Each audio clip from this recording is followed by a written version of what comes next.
तुमरे गुण क्या कहा मेरे सतगुरा, जब गुर बोले हैं तब विस्म होए जाए। हम जैसे अपराधी अवर कोई राखे,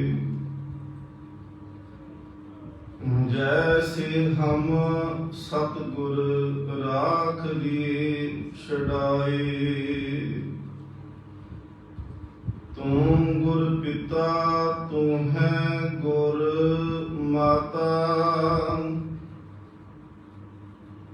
तू गुर बंदप मेरा सखा सखाए। बेशुमार अथाह अगंत अतुलै, जो बुलावो त्यों नानक दास बोले। सतनाम श्री वाहे गुरु जी।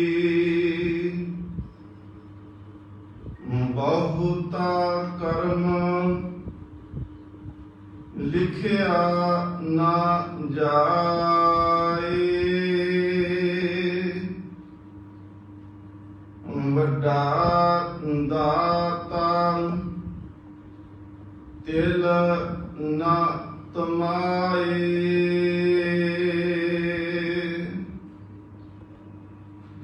बहुता कर्म लिखिया ना जाए,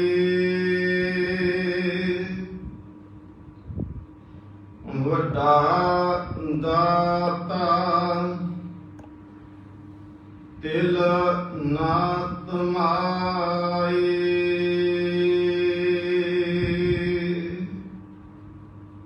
वाहिगुरु जी का खालसा, वाहिगुरु जी की फतेह।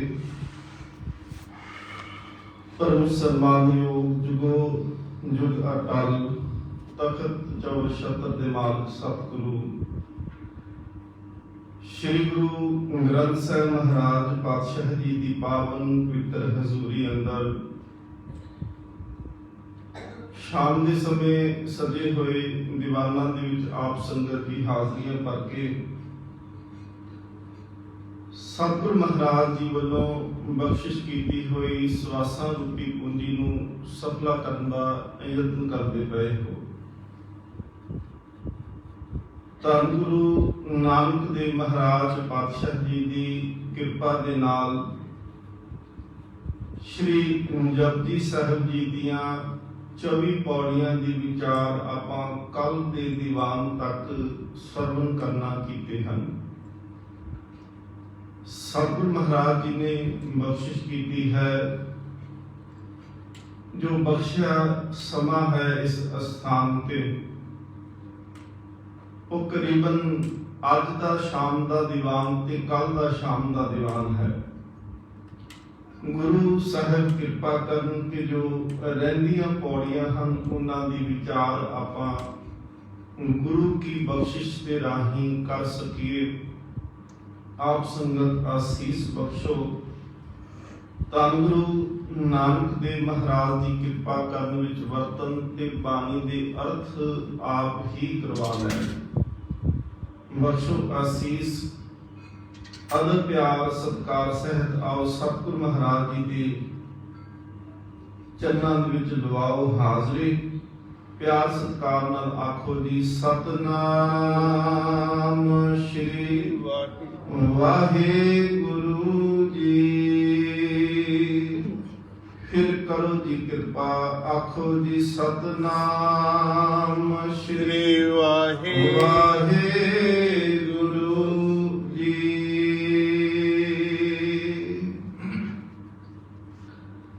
ਸਤਿਗੁਰੂ ਗੁਰੂ ਨਾਨਕ ਦੇਵ ਮਹਾਰਾਜ ਪਾਤਸ਼ਾਹ ਜੀ ਨੇ ਕੱਲ ਇੱਕ ਬਖਸ਼ਿਸ਼ ਕੀਤੀ। ਮਹਾਰਾਜ ਆਖਦੇ ਨੇ ਕਿ ਉਹ ਪਰਮਾਤਮਾ ਜਿਹੜਾ ਹੈ ਨਾ ਉਹ ਅਤਿਅੰਤ ਵੱਡਾ ਹੈ, ਬੇਅੰਤ ਹੈ, ਉੱਚਾ ਹੈ। ਔਰ ਸਤਿਗੁਰੂ ਮਹਾਰਾਜ ਕਹਿੰਦੇ ਉਸ ਉੱਚੇ ਨੂੰ ਜਾਣਨ ਵਾਸਤੇ ਉਹਦੇ ਜਿੰਨਾ ਉੱਚਾ ਕੋਈ ਨਹੀਂ ਹੋ ਸਕਦਾ। ਏਵਡ ਉੱਚਾ ਹੋਵੇ ਕੋਏ, ਤਿਸ ਉੱਚੇ ਕੋ ਜਾਣੇ ਸੋਏ। ਫਿਰ ਸਤਿਗੁਰੂ ਮਹਾਰਾਜ ਕਹਿੰਦੇ ਨੇ ਫਿਰ ਉਹ ਇੰਨਾ ਉੱਚਾ ਹੈ ਤੇ ਉਹਦੇ ਤੱਕ ਪਹੁੰਚ ਜਿਹੜੀ ਹੈ ਉਹ ਕਿਵੇਂ ਬਣ ਸਕਦੀ ਆ। ਰੋਜ਼ਾਨਾ ਆਪਾਂ ਬੇਨਤੀ ਕਰਦੇ ਹਾਂ ਕਿ ਸਤਿਗੁਰੂ ਮਹਾਰਾਜ ਜੀ ਨੇ ਇਸ ਜਪਜੀ ਸਾਹਿਬ ਦੀ ਵਿਆਖਿਆ ਜਪਜੀ ਸਾਹਿਬ ਦੇ ਵਿੱਚ ਹੀ ਰੱਖੀ ਹੋਈ ਹੈ। ਆਰੰਭਤਾ ਦੇ ਵਿੱਚ ਮਹਾਰਾਜ ਜੀ ਨੇ ਇੱਕ ਓੰਕਾਰ ਤੋਂ ਲੈ ਕਰਕੇ ਜਦੋਂ ਅਸੀਂ ਮੂਲ ਮੰਤਰ ਪੜਿਆ ਸਹਿ ਭੰਗ ਤੱਕ ਜਿਹੜੇ ਨੇ ਉਹ ਅਕਾਲ ਪੁਰਖ ਵਾਹਿਗੁਰੂ ਜੀ ਦੇ ਗੁਣ ਨੇ। ਇੱਕ ਓੰਕਾਰ ਤੋਂ ਲੈ ਕੇ ਸਹਿ ਭੰਗ ਤੱਕ ਜਿਹੜੇ ਹਨ ਉਹ ਸਤਿਗੁਰੂ ਮਹਾਰਾਜ ਜੀ ਅਕਾਲ ਪੁਰਖ ਵਾਹਿਗੁਰੂ ਦੇ ਗੁਣ ਆਖਦੇ ਪਏ ਨੇ ਤੇ ਜਿਹੜਾ ਉਹਨੂੰ ਮਿਲਣ ਦਾ ਢੰਗ ਹੈ ਉਹ ਸਤਿਗੁਰੂ ਮਹਾਰਾਜ ਕਹਿੰਦੇ ਨੇ ਗੁਰ ਪ੍ਰਸਾਦ ਹੈ। ਇੱਥੇ ਵੀ ਸਤਿਗੁਰੂ ਮਹਾਰਾਜ ਜੀ ਆਖਦੇ ਨੇ ਕਿ ਏਵਟ ਉੱਚਾ ਹੋਵੇ ਕੋਏ, ਤਿਸ ਉੱਚਾ ਕੋ ਜਾਣੇ ਸੋਏ। ਮਹਾਰਾਜ ਕਹਿੰਦੇ ਨੇ ਕਿ ਫਿਰ ਇਸ ਉੱਚੇ ਦੇ ਕੋਲ ਪਹੁੰਚਣਾ ਹੈ। ਜੇਕਰ ਸਾਂਝ ਬਣਾਉਣੀ ਹੈ ਤੇ ਕਿਵੇਂ ਬਣੇਗੀ? ਮਹਾਰਾਜ ਕਹਿੰਦੇ ਉੱਚੇ ਉੱਪਰ ਉੱਚਾ ਨਾਮ। ਮਹਾਰਾਜ ਕਹਿੰਦੇ ਉਹਦਾ ਨਾਮ ਜਿਹੜਾ ਹੈ ਉਹ ਵੀ ਉੱਚਾ ਹੈ। ਉੱਚੇ ਤੋਂ ਉੱਚਾ ਨਾਮ ਹੈ ਤੇ ਨਾਮ ਹੀ ਉਸ ਉੱਚੇ ਤੱਕ ਲੈ ਕੇ ਜਾਂਦਾ ਹੈ। ਬੇਨਤੀ ਹੈ ਅਗਲੀ ਅੱਜ ਦੀ ਸਤਿਗੁਰੂ ਮਹਾਰਾਜ ਇਸ ਪੰਜਵੀਂ ਜਿਹੜੀ ਪੌੜੀ ਹੈ, ਪੰਜਵੀਂ ਪੌੜੀ ਦੀ ਆਰੰਭਲੀਆਂ ਪੰਕਤੀਆਂ ਦਾ ਆਪਾਂ ਪਾਠ ਇਸ ਕਰਕੇ ਕੀਤਾ ਕਿ ਬਾਣੀ ਪੜ੍ਹ ਕੇ ਅਸੀਂ ਸਮਾਂ ਥੋੜਾ ਸਾਡੇ ਕੋਲ ਹੋਰ ਬਚ ਜਾਏ ਤੇ ਅਸੀਂ ਕੋਸ਼ਿਸ਼ ਕਰੀਏ ਕਿ ਅਸੀਂ ਥੋੜਾ ਚਿਰ ਟਿਕ ਕੇ ਬਾਣੀ ਦੀਆਂ ਜੋ ਪੌੜੀਆਂ ਹਨ ਉਹਨਾਂ ਦੀ ਵਿਚਾਰ ਕਰੀਏ। ਮਹਾਰਾਜ ਕਹਿੰਦੇ ਨੇ ਕਿ ਇਨਸਾਨ ਜਿਹੜਾ ਹੈ ਉਹ ਬਹੁਤ ਸਾਰੇ ਕਰਮ ਕਰਦਾ ਹੈ ਤੇ ਬਹੁਤ ਸਾਰੇ ਜਿਹੜੇ ਕਰਮ ਨੇ ਉਹ ਕੀਤੇ ਹੋਏ ਕੰਮ ਜਿਹੜੇ ਨੇ ਉਹ ਸਾਡੇ ਜੀਵਨ ਦੇ ਕਰਮਾਂ ਦਾ ਹਿੱਸਾ ਨਹੀਂ ਬਣਦੇ। ਸਤਿਗੁਰੂ ਮਹਾਰਾਜ ਪਾਤਸ਼ਾਹ ਜੀ ਆਖਦੇ ਨੇ ਕਿ ਬਹੁਤਾ ਕਰਮ ਲਿਖਿਆ ਨਾ ਜਾਏ ਕਿ ਬਹੁਤੇ ਕਰਮ। ਇੱਕ ਤਾਂ ਵਿਦਵਾਨ ਇਸ ਦੇ ਅਰਥ ਇਹ ਕਰਦੇ ਨੇ ਕਿ ਜਿੱਦਾਂ ਬੰਦਾ ਕਰਮ ਕਰੀ ਜਾਂਦਾ ਹੈ ਨਾ, ਜੇਕਰ ਉਸ ਦੇ ਵਿੱਚ ਮਨ ਸ਼ਾਮਲ ਨਹੀਂ ਹੁੰਦਾ ਤੇ ਇਹ ਕਰਮ ਜਿਹੜੇ ਨੇ ਉਹ ਲੇਖੇ ਦੇ ਵਿੱਚ ਨਹੀਂ ਆਉਂਦੇ। ਕਿਉਂਕਿ ਜਿਸ ਕਰਮ ਦੇ ਵਿੱਚ ਮਨ ਸ਼ਾਮਲ ਹੋ ਜਾਂਦਾ ਹੈ ਉਹ ਕਰਮ ਸਾਡੇ ਲੇਖਾ ਬਣ ਜਾਂਦੇ ਨੇ। ਦੂਸਰਾ ਸਤਿਗੁਰੂ ਮਹਾਰਾਜ ਜੀ ਦੀ ਸੰਪੰਕਤੀ ਦੇ ਵਿਦਵਾਨ ਅਰਥ ਕਰਦੇ ਨੇ ਬਹੁਤਾ ਕਰਮ ਲਿਖਿਆ ਨਾ ਜਾਏ। ਮਹਾਰਾਜ ਕਹਿੰਦੇ ਨੇ ਅਕਾਲ ਪੁਰਖ ਦੀ ਨਾ ਬਖਸ਼ਿਸ਼ ਬਹੁਤ ਵੱਡੀ ਹੈ ਤੇ ਉਸ ਨੂੰ ਬਖਸ਼ਿਸ਼ ਨੂੰ ਜੇਕਰ ਕੋਈ ਕਹੇ ਕਿ ਮੈਂ ਲਿਖ ਲਵਾਂ, ਮਹਾਰਾਜ ਕਹਿੰਦੇ ਨਹੀਂ ਲਿਖ ਸਕਦਾ। ਜਿਵੇਂ ਸਤਿਗੁਰੂ ਮਹਾਰਾਜ ਕਹਿੰਦੇ ਨਾ ਜੇ ਸਭ ਮਿਲ ਕੇ ਆਖਣ ਪਾਹੇ ਵੱਡਾ ਨਾ ਹੋਵੇ ਘਾਟ ਨਾ ਜਾਏ। ਜਾਂ ਸਤਿਗੁਰੂ ਮਹਾਰਾਜ ਪਾਤਸ਼ਾਹ ਕਹਿੰਦੇ ਨੇ ਜੇ ਕੋ ਕਹੇ ਪਿੱਛੇ ਪਛਤਾਏ। ਜਾਂ ਮਹਾਰਾਜ ਕਹਿੰਦੇ ਨੇ ਕੁਦਰਤ ਕਮਨ ਕਹਾ ਵਿਚਾਰ ਵਾਰਿਆ ਨਾ ਜਾਵਾਂ ਇੱਕ ਵਾਰ ਜੋ ਤੁਧ ਭਾਵੇ ਸਾਈ ਭਲੀ ਕਾਰ ਸਦਾ ਸਲਾਮ ਨਿਰੰਕਾਰ। ਮਹਾਰਾਜ ਕਹਿੰਦੇ ਬਹੁਤਾ ਕਰਮ ਪਰਮਾਤਮਾ ਦੀ ਬਖਸ਼ਿਸ਼, ਕਰਮ ਦੇ ਅਰਥ ਬਖਸ਼ਿਸ਼ ਵੀ ਨੇ ਤੇ ਮਹਾਰਾਜ ਕਹਿੰਦੇ ਉਹਦੀ ਬਖਸ਼ਿਸ਼ ਜਿਹੜੀ ਹੈ ਉਹ ਲਿਖਣ ਵਿੱਚ ਨਹੀਂ ਲਿਆਂਦੀ ਜਾ ਸਕਦੀ, ਉਹਨੂੰ ਲਿਖਿਆ ਨਹੀਂ ਜਾ ਸਕਦਾ। ਫਿਰ ਸਤਿਗੁਰੂ ਮਹਾਰਾਜ ਕਹਿੰਦੇ ਨੇ ਉਹ ਪਰਮਾਤਮਾ ਜਦੋਂ ਦਾਤਾਂ ਦਿੰਦਾ ਹੈ, ਸੰਸਾਰੀ ਬੰਦਾ ਕਿਸੇ ਨੂੰ ਕੁਝ ਦਵੇਗਾ ਨਾ ਜੀ ਤੇ ਉਹ ਕੁਝ ਦੇ ਕਰਕੇ ਫਿਰ ਉਹ ਆਸ ਰੱਖਦਾ ਹੈ ਕਿ ਫਿਰ ਕਈ ਵਾਰੀ ਕੀ ਹੁੰਦਾ ਹੈ ਕਿ ਪੰਜਾਬ ਦੇ ਵਿੱਚ ਅਕਸਰ ਦੇਖੀਦਾ ਸੀ ਕਿ ਕਿਸੇ ਅਮੀਰ ਘਰ ਦਾ ਬੱਚਾ ਜਦੋਂ ਪੜ੍ਹਨਾ ਤੇ ਉਹਦੀਆਂ ਕਿਤਾਬਾਂ ਜਿਹੜੀਆਂ ਸੀ ਉਹਨੇ ਕਿਸੇ ਗਰੀਬ ਬੱਚੇ ਨੂੰ ਦੇ ਦੇਣੀਆਂ ਕਿ ਚਲੋ ਉਹ ਵੀ ਪੜ੍ਹ ਜਾਏ। ਹੁਣ ਅਮੀਰ ਘਰ ਦਾ ਬੱਚਾ ਅੱਗੇ ਜਾ ਕੇ ਪੜ੍ਹਿਆ ਨਹੀਂ, ਉਹਨੇ ਪੜ੍ਹਾਈ ਛੱਡ ਦਿੱਤੀ, ਧਨ ਬਹੁਤ ਸੀ, ਨੇ ਕਿਹਾ ਕਿ ਮੈਂ ਪੜ੍ਹ ਕੇ ਕੀ ਕਰਨਾ। ਔਰ ਉਹਨਾਂ ਕਿਤਾਬਾਂ ਕਰਕੇ ਇੱਕ ਗਰੀਬ ਦਾ ਬੱਚਾ ਪੜ੍ਹਿਆ ਤੇ ਉਹ ਅਫਸਰ ਲੱਗ ਗਿਆ, ਉਹ ਬਹੁਤ ਸਾਰੀ ਤਰੱਕੀ ਕਰ ਗਿਆ। ਉਹਨੂੰ ਜਦੋਂ ਤਰੱਕੀ ਕਰਕੇ ਉਹ ਪਿੰਡ ਦੇ ਵਿੱਚ ਵਾਪਸ ਆਇਆ, ਹੁਣ ਜਿਹਨੇ ਕਿਤਾਬਾਂ ਦਿੱਤੀਆਂ ਸੀ ਨਾ ਕਿ ਮੈਂ ਦੇ ਦੇਣਾ ਚੱਲ ਇਦਾਂ ਭਲਾ ਹੋ ਜਾਏ, ਹੁਣ ਉਹ ਮਨ ਚੋਂ ਬੰਦਾ ਸੋਚੇਗਾ ਦੱਸੋ ਕੱਲ ਤੱਕ ਤੇ ਮੈਂ ਕਿਤਾਬਾਂ ਦਿੰਦਾ ਸੀ, ਪੜ੍ਹਦਾ ਪਿਆ ਸੀ, ਅੱਜ ਦੇਖੋ ਅਫਸਰ ਬਣ ਗਿਆ ਤੇ ਇਹ ਕਿਉਂ ਬਣ ਗਿਆ। महाराज कहते ने संसारी देन वाला जो पदार्थ दिंदा है ना, उनके पिछे उनका लालच खलोता होता है। ते लालच की है? एक तो यह है कि जो दिता है वो मैनू वापस होर वड्डा होके मिले। जे 10 दिते ने तो 100 मिले, जे 100 दिता तो 1000 मिले। दूसरा यह होता है कि जो किसी को कुछ दिता है तो इस दिते की गलबात लोगों में भी जानी चाहिए कि फलाना बहुत दानी है। महाराज कहते हैं कि वो फिर शोभा मंगता है कि मेरी शोभा भी होगी। सतगुरु महाराज कहते पर परमात्मा एक ऐसा दाता है, वड्डा दाता तिल ना तमा। तमे दे अर्थ हुंदे जी लालच। कहते ने संसार ही देगा ते उन्हें तमा होएगा, उन्हें लालच होएगा, पर मालिक दाता दे जा रहा है ते अज तक लोगों को वंडी जा रहा है। पर कहते ने महाराज कहते तिल ना तिल मात्र छोड़ा जिन्ना भी। सतगुरु महाराज कहते ओ परमात्मा नू तिल ना, इनू ना नहीं कहना, तिल ना तमाए। कहते रब तमा नहीं करता जो दाता दिंदा पिया है, वड्डा दाता है। तो दाता दिंदिया उन्हें कोई लालच नहीं, कीते मंगे जो दो बार हुण अगे गुरु नानक देव महाराज उन्हां दी गिनती कर लगे, उन्हां बारे दसन लगे आ कि महाराज कहते किहड़े किहड़े रब तो की मंगते हैं। सतगुरु महाराज पातशाह कहते कीते मंगे जोध अपार। जिहड़े जोधे ने वो ताकत मंगते पे ने, वो भी परमात्मा तो सूरम गति मंगते पे ने कि परमात्मा सानू ताकत दे, सानू बल दे, ताकि असीं जाके जंग दे विच लड़ सकीए। महाराज कहते ने कीतिया गणत नहीं विचार, गणत नने नाल नहीं, नाने नाल गणत नहीं विचार। महाराज सच्चे पातशाह कहते ने दो शब्द बाणी च असीं पढ़दे हां, एक वोवे नूं बिहारी नाल आएगा ते विचार पढ़ना है जी, ते जदों वोवे नूं सिहारी नाल आवे ते विचार पढ़ना है। इत्थे है बिहारी दे नाल कीतिया गणत नहीं विचार। महाराज कहते हैं कि हे परमात्मा तेरे दर दे उत्तों जिहड़े मंगण वाले ने, एक दाता सब मंगते, हम भीखक भिखारी तेरे तू निजपत है दाता।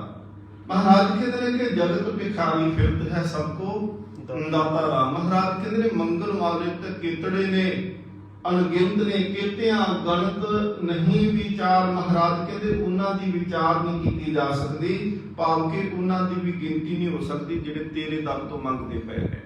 अगे महाराज आखदे ने कीते खाप टुटहे वेकार। महाराज कहते ने जिहड़े विकारां दे विच फस गए, काम दे विच फसे, लोभ दे विच फसे, हंकार दे विच फसे, निंदिया चुगली द्वेष ईर्खा। महाराज कहते जिहड़े औगणां दे विच फसे पए ने ते औगणां दे विच फस करके ही खप के वो नाश हुंदे पए ने, विकारां दे विच फस के ही वो नाशता वाले पासे जांदे पए ने। महाराज कहते वो भी जिहड़े ने वो कीते तो भाव सी कि अनगिनत ने। कीते लै मुकर पाहे। महाराज कहते हे सतगुरु परमात्मा जी तेरे दर तो दाता लैन वालियां दी गिनती भी कोई नहीं, ते दाता लैके मुकरन वालियां दी गिनती भी कोई नहीं। दात प्यारी विसरिया दातारा। महाराज कहते फिर बंदा जिहड़ा है उन्हें दातां चंगियां लगदियां ने ते दाता भुल जांदा है। कई बारी तो इत्थों तक भुल जांदा है जीव कि पहलों घर दे विच मान लो औलाद नहीं आ, अरदास की सतगुरु महाराज जी ने कृपा करती औलाद हो गई, ते जिस दिन औलाद घर दे विच हुई, पुत्र ने जन्म लिया, धी ने जन्म लिया, उस दिन रिश्तेदार तां सदे, सके संबंधी तां सदे, सज्जन मित्र तां सदे। फिर उन्हां दे सामने जिहड़ा सी वो दुनिया दा हर काम जिहड़ा नक रखण वास्ते करना सी वो सारे कीते, पर जिसने दात दित्ती सी उनका शुकराना करना भुल गया। एक जरूरी बेनती कि सतगुरु महाराज पातशाह जी का सानू सत्कार करना, ते गुर इतिहास तो चलो पढ़ो सीखो बहुत कुछ मिलेगा। कोई रिश्तेदार आवे तो उन्होंने लैन वास्ते सी बहुत सारे जी अगों होके चले जाने हैं कि रिश्तेदार आया है, पर कई बार साडी बदकिस्मती मैं आखांगा कि साडी बदकिस्मती है कि जो असीं सतगुरु महाराज जी के चरण घर दे विच पाउणे हुंदे आ, ਉਦੋਂ ਕਈ ਵਾਰੀ 5 ਸਿੰਘ ਵੀ ਲੱਭਣੇ ਜਿਹੜੇ ਨੇ ਔਖੇ। ਸਿੰਘ ਤੋਂ ਭਾਵ ਇਕੱਲੇ ਪੁਰਸ਼ ਨਹੀਂ, ਇਸਤਰੀਆਂ ਵੀ, ਅਸੀਂ 5 ਜਾਣਿਆਂ ਨੂੰ ਵੀ ਇਕੱਠਾ ਕਰਨਾ ਜਿਹੜਾ ਸਾਨੂੰ ਔਖਾ ਹੋ ਜਾਂਦਾ ਹੈ। ਜਿਹਨੂੰ ਕਹੋਗੇ ਉਹ ਕਹੇਗਾ ਕਿ ਫਲਾਣੇ ਨੂੰ ਲੈ ਜਾਓ। ਜਦੋਂ ਮਹਾਰਾਜ ਜੀ ਸਾਰਾ ਕਾਰਜ ਸੰਪੰਨ ਕਰਦੇ ਨੇ, ਭੋਗ ਪੈਂਦਾ ਹੈ, ਭੋਗ ਤੋਂ ਬਾਅਦ ਵਿੱਚ ਵੀ 5 ਜਾਣੇ ਤਿਆਰ ਕਰਨੇ ਹੁੰਦੇ ਨੇ ਕਿ ਮਹਾਰਾਜ ਦੀ ਸਵਾਰੀ ਜਿਹੜੀ ਹੈ ਉਹ ਨਿੱਜ ਸਥਾਨਾਂ ਤੇ ਜਾਣੀ ਚਾਹੀਦੀ ਹੈ। ਉਦੋਂ ਵੀ ਗਿਣਤੀ ਦੇ ਵਿੱਚ 5 ਜਦੋਂ ਕਰਨੇ ਹੁੰਦੇ ਨੇ ਤੇ ਗ੍ਰੰਥੀ ਸਿੰਘਾਂ ਨੂੰ ਪਤਾ ਹੈ ਕਿ ਉਹ 5 ਦੀ ਗਿਣਤੀ, ਉਹ ਕਹਿੰਦੇ ਕਿ ਬਾਬਾ ਜੀ ਚਲੋ 2 ਤੁਸੀਂ ਹੋ ਗਏ ਤੇ ਫਿਰ 3 ਅਸੀਂ ਰਲ ਜਾਂਦੇ ਹਾਂ। ਪਰ ਕੋਈ ਖਾਸ ਘਰ ਦੇ ਵਿੱਚ ਜੀ ਆਵੇ, ਕੋਈ ਉੱਚੇ ਅਹੁਦੇ ਵਾਲਾ ਆ ਜਾਵੇ ਤੇ ਸਾਰੇ ਅੱਗੇ ਪਿੱਛੇ ਦੌੜਦੇ ਨੇ, ਸੇਵਾ ਭਗਤ ਕਰਦੇ ਨੇ। ਪਰ ਸਤਿਗੁਰੂ ਮਹਾਰਾਜ ਜਿਹੜੇ ਦੀਨ ਦੁਨੀ ਦੇ ਮਾਲਕ ਨੇ, ਉਹਨਾਂ ਦੇ ਸਤਿਕਾਰ ਦੇ ਵਿੱਚ ਅਸੀਂ ਬਹੁਤ ਕੁਝ ਕੁਤਾਹੀਆਂ ਕਰਦੇ। ਮਹਾਰਾਜ ਕਹਿੰਦੇ ਕੀਤੇ ਲੈ ਲੈ ਮੁਕਰ ਪਾਹੇ, ਕੀਤੇ ਮੂਰਖ ਖਾਹੀ ਖਾਹੇ। ਮਹਾਰਾਜ ਕਹਿੰਦੇ ਅਣਗਿਣਤ ਨੇ ਉਹ ਜਿਹੜੇ ਦਾਤਾਂ ਲੈਂਦੇ ਨੇ ਤੇ ਮੁੱਕਰ ਜਾਂਦੇ ਨੇ, ਤੇ ਅਣਗਿਣਤ ਨੇ ਉਹ ਸਤਿਗੁਰ ਸੱਚੇ ਪਾਤਸ਼ਾਹ ਮਹਾਰਾਜ ਕਹਿੰਦੇ ਨੇ ਮੂਰਖ ਖਾਹੀ ਖਾਹੇ। ਮੂਰਖ ਖਾਹੀ ਖਾਹੇ ਤੋਂ ਭਾਵ ਹੈ ਕਿ ਸਤਿਗੁਰ ਮਹਾਰਾਜ ਕਹਿੰਦੇ ਉਹ ਮੂਰਖ ਜਿਹੜੇ ਮੂੰਹ ਦੇ ਉੱਤੇ ਚਿਉਟਾਂ ਖਾਂਦੇ ਨੇ। ਮੂਰਖਤਾ ਦੇ ਕਰਕੇ ਜਿਹੜਾ ਮੂਰਖ ਹੋਵੇਗਾ ਨਾ ਜੀ, ਉਹ ਜਦੋਂ ਵੀ ਕੋਈ ਗੱਲ ਕਰੇਗਾ ਤੇ ਉਹ ਉਲਟੀ ਗੱਲ ਕਰੇਗਾ, ਜਿੰਦੇ ਕਰਕੇ ਉਹਨੂੰ ਮੂੰਹ ਦੇ ਉੱਤੇ ਚਪੇੜਾਂ ਵੀ ਖਾਣੀਆਂ ਪੈਣਗੀਆਂ, ਬਾਰ-ਬਾਰ ਮੂੰਹ ਦੀਆਂ ਸੱਟਾਂ ਖਾਣੀਆਂ ਪੈਂਦੀਆਂ ਨੇ। ਕਿਰਤਿਆਂ ਮੂਰਖ ਪੂਰਖ ਸਦ ਮਾਰ। ਹੁਣ ਮਹਾਰਾਜ ਸੱਚੇ ਪਾਤਸ਼ਾਹ ਕਹਿੰਦੇ ਨੇ ਕਿਰਤਿਆਂ ਤੋਂ ਭਾਵ ਹੈ ਕਿ ਅਣਗਿਣਤ ਅਨੇਕਾਂ ਜੀਵ ਨੇ ਜਿਹੜੇ ਦੁੱਖ ਸਹਾਰਦੇ ਪਏ ਨੇ, ਜਿਹੜੇ ਭੁੱਖ ਸਹਾਰਦੇ ਪਏ ਨੇ, ਜਿਹੜੇ ਕਲੇਸ਼ ਦੇ ਵਿੱਚ ਆਪਣੇ, ਜਿਨ੍ਹਾਂ ਦੇ ਭਾਗਾਂ ਦੇ ਵਿੱਚ ਕਲੇਸ਼ ਦੁੱਖ ਲਿਖਿਆ ਗਿਆ ਹੈ। ਮਹਾਰਾਜ ਕਹਿੰਦੇ ਉਹਨਾਂ ਦੀ ਗਿਣਤੀ ਜਿਹੜੀ ਹੈ ਉਹ ਵੀ ਬਹੁਤ ਹੈ, ਅਣਗਿਣਤ ਨੇ। ਸਤਿਗੁਰੂ ਮਹਾਰਾਜ ਕਹਿੰਦੇ ਮਤ ਸੋਚੋ, ਜੇਕਰ ਕੋਈ ਦੁਖੀ ਆ ਨਾ ਤੇ ਉਹ ਇਹ ਨਾ ਸੋਚੇ ਕਿ ਸ਼ਾਇਦ ਮੈਂ ਇਕੱਲਾ ਦੁਖੀ ਹਾਂ। ਮਹਾਰਾਜ ਪਾਤਸ਼ਾਹ ਕਹਿੰਦੇ ਨੇ ਨਾਨਕ ਦੁਖੀਆ ਸਭ ਸੰਸਾਰ। ਹੁਣ ਸਤਿਗੁਰੂ ਮਹਾਰਾਜ ਇਸ ਤੋਂ ਅੱਗੇ ਕਿਰਪਾ ਕੀਤੀ। ਮਹਾਰਾਜ ਕਹਿੰਦੇ ਇਹਨੂੰ ਭੀ ਨਹੀਂ ਕਹਿਣਾ, ਇਹ ਪੇ ਦਾਤ ਤੇਰੀ ਦਾਤਾ। ਆਮ ਕਰਕੇ ਬੰਦਾ ਗੱਡੀ ਨਵੀਂ ਲਵੇ, ਘਰ ਨਵਾਂ ਲਵੇ, ਉੱਥੇ ਇੰਨੀ ਪੰਕਤੀ ਲਿਖਦੇ ਨੇ ਇਹ ਵੀ ਦਾਤ ਤੇਰੀ ਦਾਤਾ, ਤੇ ਜਦ ਕਿ ਇਹ ਪਿਛਲੀ ਪੰਕਤੀ ਨਾਲ ਜੁੜਦੀ ਹੈ ਕਿਰਤਿਆਂ ਦੁੱਖ ਭੂਖ ਸਦ ਮਾਰ। ਮਹਾਰਾਜ ਕਹਿੰਦੇ ਨੇ ਦੁੱਖ ਜਿਹੜਾ ਹੈ ਉਹ ਵੀ ਦਾਤ ਬਣ ਜਾਂਦਾ ਹੈ। ਦੁੱਖ ਦਾਰੂ ਸੁਖ ਰੋਗ ਭਇਆ। ਮਹਾਰਾਜ ਕਹਿੰਦੇ ਭੁੱਖ ਵੀ ਦਾਤ ਬਣ ਜਾਂਦੀ ਜੇਕਰ ਉਸ ਦੇ ਵਿੱਚ ਸ਼ੁਕਰਾਨਾ ਹੋਵੇ। ਜੇ ਭੁੱਖ ਦੇ ਤਾਂ ਤੁਝੇ ਅਰਾਧੀ, ਸੁਖ ਵੀ ਤੁਝੇ ਤੇ ਆਏ। ਮਹਾਰਾਜ ਸੱਚੇ ਪਾਤਸ਼ਾਹ ਕਹਿੰਦੇ ਨੇ ਕਿ ਜੇਕਰ ਪਰਮਾਤਮਾ ਦੁੱਖ ਦਿੰਦਾ ਹੈ ਤੇ ਉਸ ਦੁੱਖ ਦੇ ਵਿੱਚੋਂ ਵੀ ਰਜ਼ਾ ਨਿਕਲ ਕੇ ਆਉਂਦੀ ਆ। ਜੇਕਰ ਭੁੱਖ ਦਿੰਦਾ ਹੈ ਤੇ ਉਹਦੇ ਵਿੱਚੋਂ ਵੀ ਰਜ਼ਾ ਨਿਕਲਦੀ ਹੈ। ਜੇਕਰ ਬੰਦਾ ਸ਼ੁਕਰਾਨਾ ਕਰੇ, ਮਹਾਰਾਜ ਜੀ ਦੁੱਖ ਦਿੱਤਾ ਤੇ ਇਹ ਵੀ ਤੇਰੀ ਦਾਤ ਹੈ, ਜੇ ਸੁਖ ਦਿੱਤਾ ਹੈ ਸੁਖ ਤੇਰਾ ਦਿੱਤਾ ਨਹੀਂ, ਇਹ ਵੀ ਤੇਰੀ ਦਾਤ ਹੈ। ਸਤਿਗੁਰੂ ਮਹਾਰਾਜ ਕਹਿੰਦੇ ਨੇ ਬੰਦ ਖਲਾਸੀ ਭਾਣੈ ਹੋਏ। ਨਾਨਕ ਦੀ ਬਹੁਤ ਵਰਤੋਂ ਆਉਂਦੀ ਜਪਜੀ ਸਾਹਿਬ ਦੇ ਅੰਦਰ। ਮਹਾਰਾਜ ਕਹਿੰਦੇ ਇਹ ਬੰਦੇ ਜਿਹੜੇ ਨਾ ਸੰਸਾਰ ਦੇ ਵਿੱਚ ਇਹ ਮਾਇਆ ਦੇ ਬੰਧਨਾਂ ਦੇ ਵਿੱਚ ਨੇ, ਤੇ ਮਾਇਆ ਜਿਹੜੀ ਹੈ ਉਹਨੇ ਹਰ ਇੱਕ ਨੂੰ ਬੰਨ੍ਹ ਕੇ ਰੱਖਿਆ ਹੈ। ਪਰ ਸਤਿਗੁਰੂ ਮਹਾਰਾਜ ਕਹਿੰਦੇ ਨੇ ਇਹ ਮਾਇਆ ਦੇ ਬੰਧਨਾਂ ਤੋਂ ਛੁੱਟ ਸਕੀਦਾ ਹੈ ਕਿਵੇਂ? ਮਹਾਰਾਜ ਕਹਿੰਦੇ ਭਾਣੇ, ਜਿਹੜਾ ਭਾਣੇ ਦੇ ਵਿੱਚ ਹੋਵੇਗਾ, ਜਿਹੜਾ ਭਾਣੇ ਦੇ ਵਿੱਚ ਚੱਲੇਗਾ, ਹੁਕਮ ਰਜਾਈ ਚੱਲਣਾ ਨਾਨਕ ਲਿਖਿਆ ਨਾਲ। ਜਾਂ ਸਤਿਗੁਰੂ ਮਹਾਰਾਜ ਕਹਿੰਦੇ ਸਾਈ ਭਲੀ ਕਾ ਜੋ ਤੁਧ ਭਾਵੇਂ, ਇਹ ਹੈ ਭਾਣੇ ਦੇ ਵਿੱਚ ਚੱਲਣਾ। ਸਤਿਗੁਰੂ ਮਹਾਰਾਜ ਕਹਿੰਦੇ ਬੰਦ ਖਲਾਸੀ ਭਾਣੇ ਹੋਏ, ਹੋਰ ਆਖ ਨਾ ਸਕੈ ਕੋਏ। ਮਹਾਰਾਜ ਸੱਚੇ ਪਾਤਸ਼ਾਹ ਜੀ ਕਹਿੰਦੇ ਨੇ ਰਜ਼ਾ ਤੋਂ ਬਿਨਾ ਹੋਰ ਕੋਈ ਤਰੀਕਾ ਨਹੀਂ ਕਿ ਜਿਸ ਤਰੀਕੇ ਦੇ ਨਾਲ ਅਸੀਂ ਆਖੀ ਕਿ ਇਵੇਂ ਪ੍ਰਮਾਤਮਾ ਦੀ ਪ੍ਰਾਪਤੀ ਹੋ ਜਾਏਗੀ, ਜਾਂ ਇਵੇਂ ਇਹ ਸਾਡੇ ਜਿਹੜੇ ਬੰਧਨ ਨੇ ਮਾਇਆ ਦੇ ਇਹ ਛੁੱਟ ਸਕਦੇ ਨੇ। ਮਹਾਰਾਜ ਅੱਗੇ ਆਖਦੇ ਨੇ ਜੇ ਕੋ ਖਾਇਕ ਆਖਣ ਪਾਏ। ਪਰ ਜੇਕਰ ਮੂਰਖ ਕੋਈ ਮਾਇਆ ਦੇ ਮੋਹ ਤੋਂ ਕੋਈ ਛੁਟਕਾਰੇ ਦਾ ਕੋਈ ਹੋਰ ਵਸੀਲਾ ਦੱਸਣ ਲੱਗ ਪਏ ਕਿ ਜੇ ਕੋ ਖਾਇਕ ਆਖਣ ਪਾਏ ਕਿ ਮੈਂ ਦੱਸਦਾ ਹਾਂ ਕਿ ਇਸ ਮਾਇਆ ਤੋਂ ਕਿਵੇਂ ਬਚੀਦਾ ਹੈ, ਸਤਿਗੁਰੂ ਮਹਾਰਾਜ ਕਹਿੰਦੇ ਉਹ ਜਾਣੈ ਜੇਤੀਆ ਮੋਹਿ ਖਾਏ। ਮਹਾਰਾਜ ਸੱਚੇ ਪਾਤਸ਼ਾਹ ਕਹਿੰਦੇ ਫਿਰ ਉਹੀ ਜਾਣਦਾ ਹੈ ਕਿ ਜਿਹੜਾ ਦਾਵਾ ਕੀਤਾ ਜਿਸਨੇ। ਮਹਾਰਾਜ ਕਹਿੰਦੇ ਉਹੀ ਜਾਣਦਾ ਹੈ ਕਿ ਫਿਰ ਉਹਨੂੰ ਕਿੰਨੀਆਂ ਸੱਟਾਂ ਜਿਹੜੀਆਂ ਨੇ ਆਪਣੇ ਮੂੰਹ ਤੇ ਖਾਣੀਆਂ ਪੈਂਦੀਆਂ ਨੇ। सतगुरु महाराज कहते कूड़ दे विच तुरन वाला इंसान जिहड़ा है वो सट्टां सहंदा पिया है, आपे जाने आपे दे। हुण महाराज कहते वो परमात्मा अकाल पुरख जिहड़ा है वो जीवां दीयां लोड़ां नूं जानदा है, आपे जाने। सानू हो सकता है कि शायद ना पता होवे कि सानू आ कुछ चाहिदा है, पर सतगुरु महाराज जी गुरु नानक देव आखते ने आपे जाने।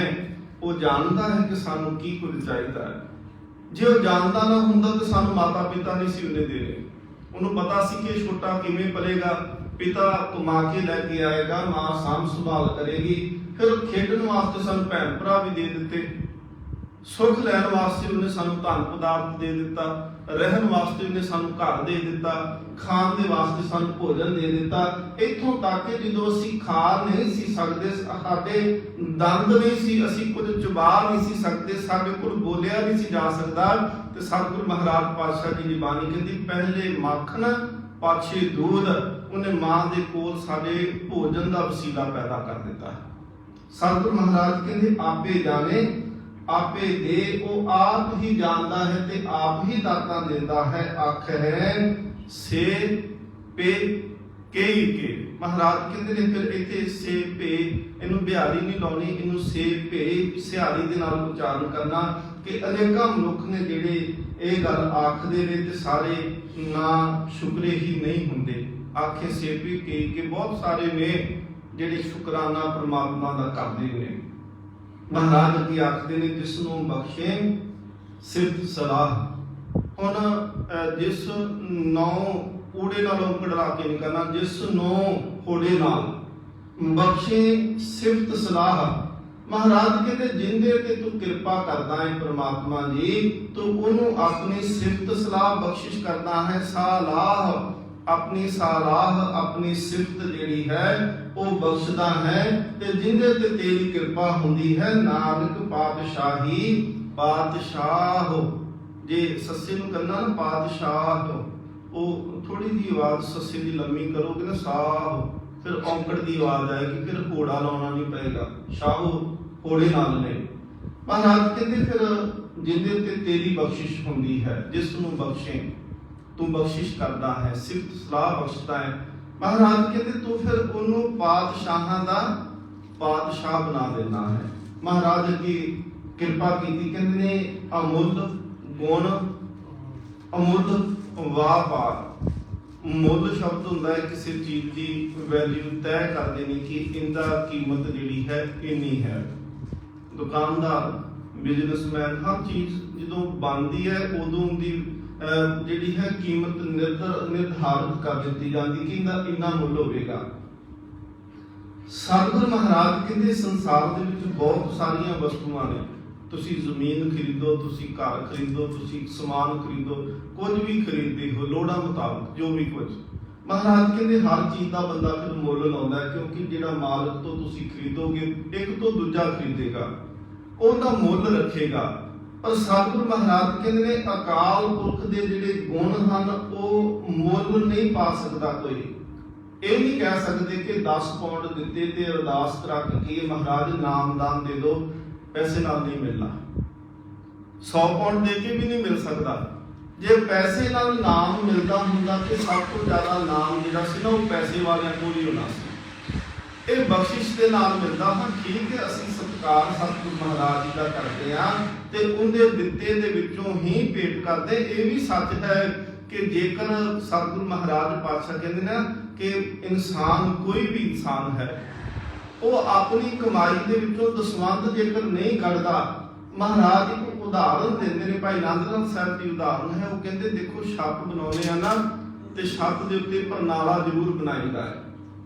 जे मीह पैंदा रहे तो पानी छत ते ही खड़दा रहे, वो छत छेती डिग पैंदी आ। इस करके परनाला जरूरी हुंदा है ताकि वो बैलेंस बनिया रहे। सतगुरु महाराज पातशाह जी दे हुक्मनामे रहतनामिਆਂ ਦੇ ਵਿੱਚੋਂ बचन ने कि ਜਿਹੜਾ गुरु ਨੂੰ दसवंध नहीं ਦਿੰਦਾ ਉਹਨੂੰ फिर कहते ने बाबे जो बाबे के दाम ना दे है। महाराज जी के बचन ने कि जो बाबे के दाम ना दे हैं तिनते गह कर बाबर के ले हैं। महाराज कहते बाबर के जेड़े आ ना ਇਹ ਜੇ ਗਏ ਨਹੀਂ ਆ, ਇਹ ਅਜੇ ਵੀ ਮੌਜੂਦ ਨੇ। ਜਿਹੜੇ ਬਾਬੇ ਕੇ ਜਾਂ ਸਤਿਗੁਰੂ ਮਹਾਰਾਜ ਜੀ ਦੇ ਵਾਸਤੇ ਦਸਵੰਧ ਨਹੀਂ ਕੱਢਣਗੇ, ਸਤਿਗੁਰੂ ਮਹਾਰਾਜ ਕਹਿੰਦੇ ਫਿਰ ਬਾਬਰ ਕੇ ਉਹਨਾਂ ਤੋਂ ਦਸਵੰਧ ਲੈ ਲੈਣਗੇ। ਦਸਵੰਧ ਕੀ ਸਾਰਾ ਕੁਝ ਹੀ ਲੈ ਜਾਂਦੇ ਨੇ। ਹੁਣ ਬਾਬਰ ਕੀ ਕਿਹੜੇ ਨੇ? ਹਸਪੀਟਲਾਂ ਦੇ ਵਿੱਚ ਬਿਮਾਰ ਹੋ ਜਾਣਾ, ਕੋਈ ਮੁਕੱਦਮਾ ਪੈ ਜਾਣਾ, ਕੋਈ ਦੁੱਖ ਤਕਲੀਫ ਆ ਜਾਣੀ, ਕਿਸੇ ਮੁਸੀਬਤ ਵਿੱਚ ਫਸ ਜਾਣਾ ਤੇ ਬਹੁਤਾ ਧਨ ਦਾ ਨਾਸ਼ ਜਿਹੜਾ ਸੀ ਉਸ ਪਾਸੇ ਜਾ ਕੇ ਹੋ ਜਾਣਾ। ਇਹ ਹੈ ਬਾਬਰਕਿਆਂ ਵਾਲੇ ਪਾਸੇ ਧਨ ਚਲੇ ਜਾਣਾ। ਜੇਕਰ ਅਸੀਂ ਜੀਵਨ ਦੇ ਵਿੱਚੋਂ ਦਸਵੰਧ ਕੱਢਦੇ ਪਏ ਆ, ਕਿਉਂਕਿ ਇਹ ਸਤਿਗੁਰੂ ਮਹਾਰਾਜ ਜੀ ਦੀ ਮਰਿਆਦਾ ਹੈ। ਇਸਲਾਮ ਧਰਮ ਦੇ ਵਿੱਚ 40ਵਾਂ ਹਿੱਸਾ ਦਿੱਤਾ ਜਾਂਦਾ ਹੈ, ਪਰ ਸਤਿਗੁਰੂ ਮਹਾਰਾਜ ਨੇ ਕਿਹਾ ਨਹੀਂ, ਤੂੰ 10ਵਾਂ ਦੇ। ਤੂੰ 10 ਪੌਂਡ ਕਮਾਏ, ਇੱਕ ਗੁਰੂ ਦੇ ਵਾਸਤੇ ਕੱਢ ਲਾ। ਜੇ ਤਾਂ ਤੂੰ 100 ਕਮਾਏ ਤੇ 10 ਗੁਰੂ ਦੇ ਵਾਸਤੇ ਕੱਢ ਲਾ, ਇਹ ਵੀ ਸੌਖਾ ਲੱਗਣਾ ਹੈ। ਜਿੱਦਣ 1000 ਕਮਾਏ ਉਦੋਂ ਥੋੜਾ ਜਿਹਾ ਔਖਾ ਲੱਗੇਗਾ ਕਿ 100 ਕੱਢਣਾ ਪੈਣਾ ਹੈ, ਤੇ ਜਿੱਦਣ 10,000 ਕਮਾਏ ਉਦੋਂ 1000 ਕੱਢਣਾ ਔਖਾ ਲੱਗਣਾ ਹੈ। ਆਉਂਦੇ ਤਾਂ ਦਿਸਦੇ ਨੇ ਕਿ ਹਾਂ ਲੱਖ ਵੀ ਆਉਂਦਾ ਪਿਆ ਏ, ਪਰ ਜਿੱਦਣ 10,000 ਉਹਦੇ ਵਿੱਚੋਂ ਕੱਢਣਾ ਪਵੇ ਫਿਰ ਮਹਿਸੂਸ ਹੁੰਦਾ ਕਿ ਨਹੀਂ, ਇੰਨੇ ਪੈਸਿਆਂ ਦੀ ਗੁਰੂ ਘਰੇ ਕੀ ਲੋੜ। ਤੇ ਜੇ ਸਤਿਗੁਰੂ ਕਵੇ ਕਿ ਤੈਨੂੰ ਕੀ ਲੋੜ ਹੈ ਇੰਨੇ ਪੈਸਿਆਂ ਦੀ, ਛੱਡ, ਤੈਨੂੰ ਵੀ ਨਹੀਂ ਮਿਲਨੇ, ਫਿਰ ਅਸੀਂ ਫਿਰ ਆ ਕੇ ਅਰਦਾਸਾਂ ਕਰਦੇ ਹਾਂ ਕਿ ਮਹਾਰਾਜ ਜੀ ਸਾਡੇ ਤੇ ਕਿਰਪਾ ਕਰੋ। ਸੱਚੇ ਪਾਤਸ਼ਾਹ ਮਹਾਰਾਜ ਕਹਿੰਦੇ ਉਹ ਪਰਮਾਤਮਾ ਬੇਨਤੀ ਹੈ ਕਿ ਮਹਾਰਾਜ ਆਖਦੇ ਨੇ ਅਮੁੱਲ ਗੁਣ, ਅਮੁੱਲ ਵਪਾਰ। ਅਮੁੱਲ ਜਿੰਨੀ ਵਾਰੀ ਵੀ ਆਏਗਾ ਉਹਦੇ ਅਰਥ ਹੋਣਗੇ ਕਿ ਜਿੰਦਾ ਮੁੱਲ ਨਹੀਂ ਪੈ ਸਕਦਾ। ਮਹਾਰਾਜ ਕਹਿੰਦੇ ਉਹਦੇ ਗੁਣਾਂ ਦਾ ਤੇ ਵਪਾਰ ਕਰਨਾ, ਪਰਮਾਤਮਾ ਜੋ ਵਪਾਰ ਕਰਦਾ ਹੈ ਉਹਦਾ ਮੁੱਲ ਨਹੀਂ ਪੈ ਸਕਦਾ। ਅਮੁੱਲ ਵਪਾਰੀ ਹੈ, ਅਮੁੱਲ ਭੰਡਾਰ। ਮਹਾਰਾਜ ਕਹਿੰਦੇ ਨੇ ਪਰਮਾਤਮਾ ਦੇ ਗੁਣਾਂ ਦਾ ਮੁੱਲ ਨਹੀਂ, ਨਾ ਉਹਦੇ ਵਪਾਰ ਦਾ ਮੁੱਲ ਹੈ, ਨਾ ਉਹਦੀ ਅਸੀਂ ਖਜ਼ਾਨੇ ਦਾ ਭੰਡਾਰੇ ਦਾ ਕੋਈ ਮੁੱਲ ਪਾ ਸਕਦੇ ਹਾਂ। ਮਹਾਰਾਜ ਕਹਿੰਦੇ ਨੇ ਅਮੁੱਲ ਆਵਹੇ, ਅਮੁੱਲ ਲੈ ਜਾਹੇ। ਮਹਾਰਾਜ ਕਹਿੰਦੇ ਉਹਨਾਂ ਮਨੁੱਖਾਂ ਦਾ ਮੁੱਲ ਵੀ ਨਹੀਂ ਪੈ ਸਕਦਾ ਜਿਹੜੇ ਜਗਤ ਦੇ ਵਿੱਚ ਪਰਮਾਤਮਾ ਨੇ ਭੇਜਿਆ ਤੇ ਉਹ ਜਗਤ ਵਿੱਚ ਨਾਮ ਰੂਪੀ ਸੌਦਾ ਖਰੀਦ ਕੇ ਲੈ ਕੇ ਜਾਂਦੇ ਨੇ। ਸੱਚਾ ਸੌਦਾ ਜਿਹਨੂੰ ਸਤਿਗੁਰੂ ਮਹਾਰਾਜ ਨੇ ਆਖਿਆ ਸੀ, ਜਿਹੜੇ ਸੰਸਾਰ ਦੇ ਵਿੱਚ ਆਏ ਅਮੁੱਲ ਆਵੇ, ਅਮੁੱਲ ਲੈ ਜਾਹੇ। ਆਏ ਸੀ ਉਹਨਾਂ ਕੋਲ ਦਾਤ ਕਿਹੜੀ ਸੀ? ਅਮੁੱਲ ਸਵਾਸਾਂ ਰੂਪੀ। ਸਵਾਸ ਕਿਸੇ ਨੂੰ ਹਸਪੀਟਲ ਦਾਖਲ ਕਰਾਓ ਤੇ ਸਾਹ ਨਾ ਆਉਂਦਾ ਹੋਵੇ ਤੇ ਉਹਨੂੰ ਵੈਂਟੀਲੇਟਰ ਤੇ ਲਾ ਕੇ ਆਰਟੀਫੀਸ਼ੀਅਲ ਆਕਸੀਜਨ ਦਿੰਦੇ ਨਾ, ਤੇ ਉਹ ਕਹਿੰਦੇ ਨੇ ਕਿ ਸਾਹ ਚੱਲ ਪਿਆ, ਪਰ ਮੁਰਦੇ ਦੇ ਸਾਹ ਕਿਉਂ ਨਹੀਂ ਚੱਲ ਪੈਂਦੇ? ਕਿਉਂਕਿ ਆਤਮਾ ਹੈ ਤੇ ਆਕਸੀਜਨ ਤੇ ਸਿਲੰਡਰ ਭਰੇ ਪਏ ਆ ਨਾ, ਪਰ ਆਤਮਾ ਹੈ ਤੇ ਸਵਾਸ ਚੱਲਦਾ ਪਿਆ ਹੈ। ਜੇ ਆਤਮਾ ਅੰਦਰ ਨਹੀਂ ਹੋਵੇਗੀ ਸਵਾਸ ਨਹੀਂ ਚੱਲਣਗੇ। ਮਹਾਰਾਜ ਕਹਿੰਦੇ ਨੇ ਦੇਖੋ ਰੱਬ ਨੇ ਸਾਨੂੰ ਇੰਨੇ ਕੀਮਤੀ ਸਵਾਸ ਦਿੱਤੇ ਨੇ, ਤੁਸੀਂ ਸਾਰੀ ਦੁਨੀਆ ਦੀ ਪੂੰਜੀ, ਸਾਰੀ ਦੁਨੀਆ ਦਾ ਧਨ ਜਾ ਕੇ ਅੱਗੇ ਕਿਸੇ ਦੇ ਰੱਖ ਦੋ, ਡਾਕਟਰ ਦੇ ਅੱਗੇ ਰੱਖ ਦੋ ਕਿ ਇੱਕ ਦਿਨ ਦੀ ਮੋਹਲਤ ਦੇ ਦਿਓ। ਉਹ ਕਹੇਗਾ ਇੱਕ ਦਿਨ ਛੱਡ ਕੇ ਇੱਕ ਮਿੰਟ ਵੀ ਨਹੀਂ ਮਿਲ ਸਕਦਾ, ਕਿਉਂਕਿ ਜਿਹੜਾ ਚਲੇ ਗਿਆ ਉਹਨੂੰ ਆਕਸੀਜਨ ਲਾ ਕੇ ਉਹਦੀ ਬੋਡੀ ਨੂੰ, ਸਰੀਰ ਨੂੰ ਤਾਂ ਸੰਭਾਲਿਆ ਜਾ ਸਕਦਾ ਹੈ, ਪਰ ਉਹਨੂੰ ਜਿਉਂਦਾ ਨਹੀਂ ਰੱਖਿਆ ਜਾ ਸਕਦਾ। ਮਹਾਰਾਜ ਕਹਿੰਦੇ ਜਿੱਦਣ ਆਇਆ ਅਮੁੱਲ ਆਵੇ, ਉਦੋਂ ਬੜੇ ਕੀਮਤੀ ਸਵਾਸ ਕੋਲ ਸੀ। ਅਮੁੱਲ ਲੈ ਜਾਹੇ, ਤੇ ਜਿਹੜੇ ਹੁਕਮ ਨੂੰ ਮੰਨ ਕੇ ਇੱਥੇ ਜ਼ਿੰਦਗੀ ਬਤੀਤ ਕੀਤੀ ਔਰ ਗੁਣਾਂ ਦਾ ਖਜ਼ਾਨਾ ਇੱਥੋਂ ਖਰੀਦ ਕੇ ਲੈ ਕੇ ਗਏ। ਅਮੁੱਲ ਭਾਏ ਅਮੁੱਲਾ ਸਮਾਹੇ। ਮਹਾਰਾਜ ਕਹਿੰਦੇ ਨੇ ਭਾਏ ਪ੍ਰੇਮ ਦੇ ਵਿੱਚ ਜਿਹੜੇ ਸੀ, ਪਰਮਾਤਮਾ ਦੇ ਪ੍ਰੇਮ ਦੇ ਵਿੱਚ ਜਿਨ੍ਹਾਂ ਨੇ ਪਰਮਾਤਮਾ ਨੂੰ ਜਪਿਆ, ਅਮੁੱਲਾ ਸਮਾਹੇ, ਉਹ ਉਸੇ ਦੇ ਵਿੱਚ ਹੀ ਸਮਾ ਗਏ। ਅਮੁੱਲ ਭਾਏ ਰੱਬ ਦਾ ਪਿਆਰ ਸੀ ਉਹਨਾਂ ਦੇ ਕੋਲ, ਤੇ ਅਮੁੱਲਾ ਸਮਾਹੇ ਉਹ ਉਸੇ ਦੇ ਵਿੱਚ ਹੀ ਸਮਾ ਗਏ, ਜਿਹਨੂੰ ਮਹਾਰਾਜ ਅਮੁੱਲ ਕਹਿੰਦੇ ਨੇ, ਇੱਕ ਓੰਕਾਰ ਆਖਦੇ ਨੇ। ਸੱਚੇ ਪਾਤਸ਼ਾਹ ਕਹਿੰਦੇ ਅਮੁੱਲ ਧਰਮ, ਅਮੁੱਲ ਦੀਵਾਨ। ਮਹਾਰਾਜ ਕਹਿੰਦੇ ਅਕਾਲ ਪੁਰਖ ਦਾ ਜਿਹੜਾ ਧਰਮ ਦੇ ਭਾਵ ਹੁੰਦਾ ਹੈ ਕਿ ਕਾਨੂੰਨ, ਤੇ ਉਹਦਾ ਦੀਵਾਨ ਤੋਂ ਭਾਵ ਹੈ ਕਿ ਜਿਹੜਾ ਮਹਾਰਾਜ ਕਚਹਿਰੀ ਲਾਉਂਦੇ ਨੇ, ਦਰਬਾਰ ਲੱਗਦਾ ਹੈ।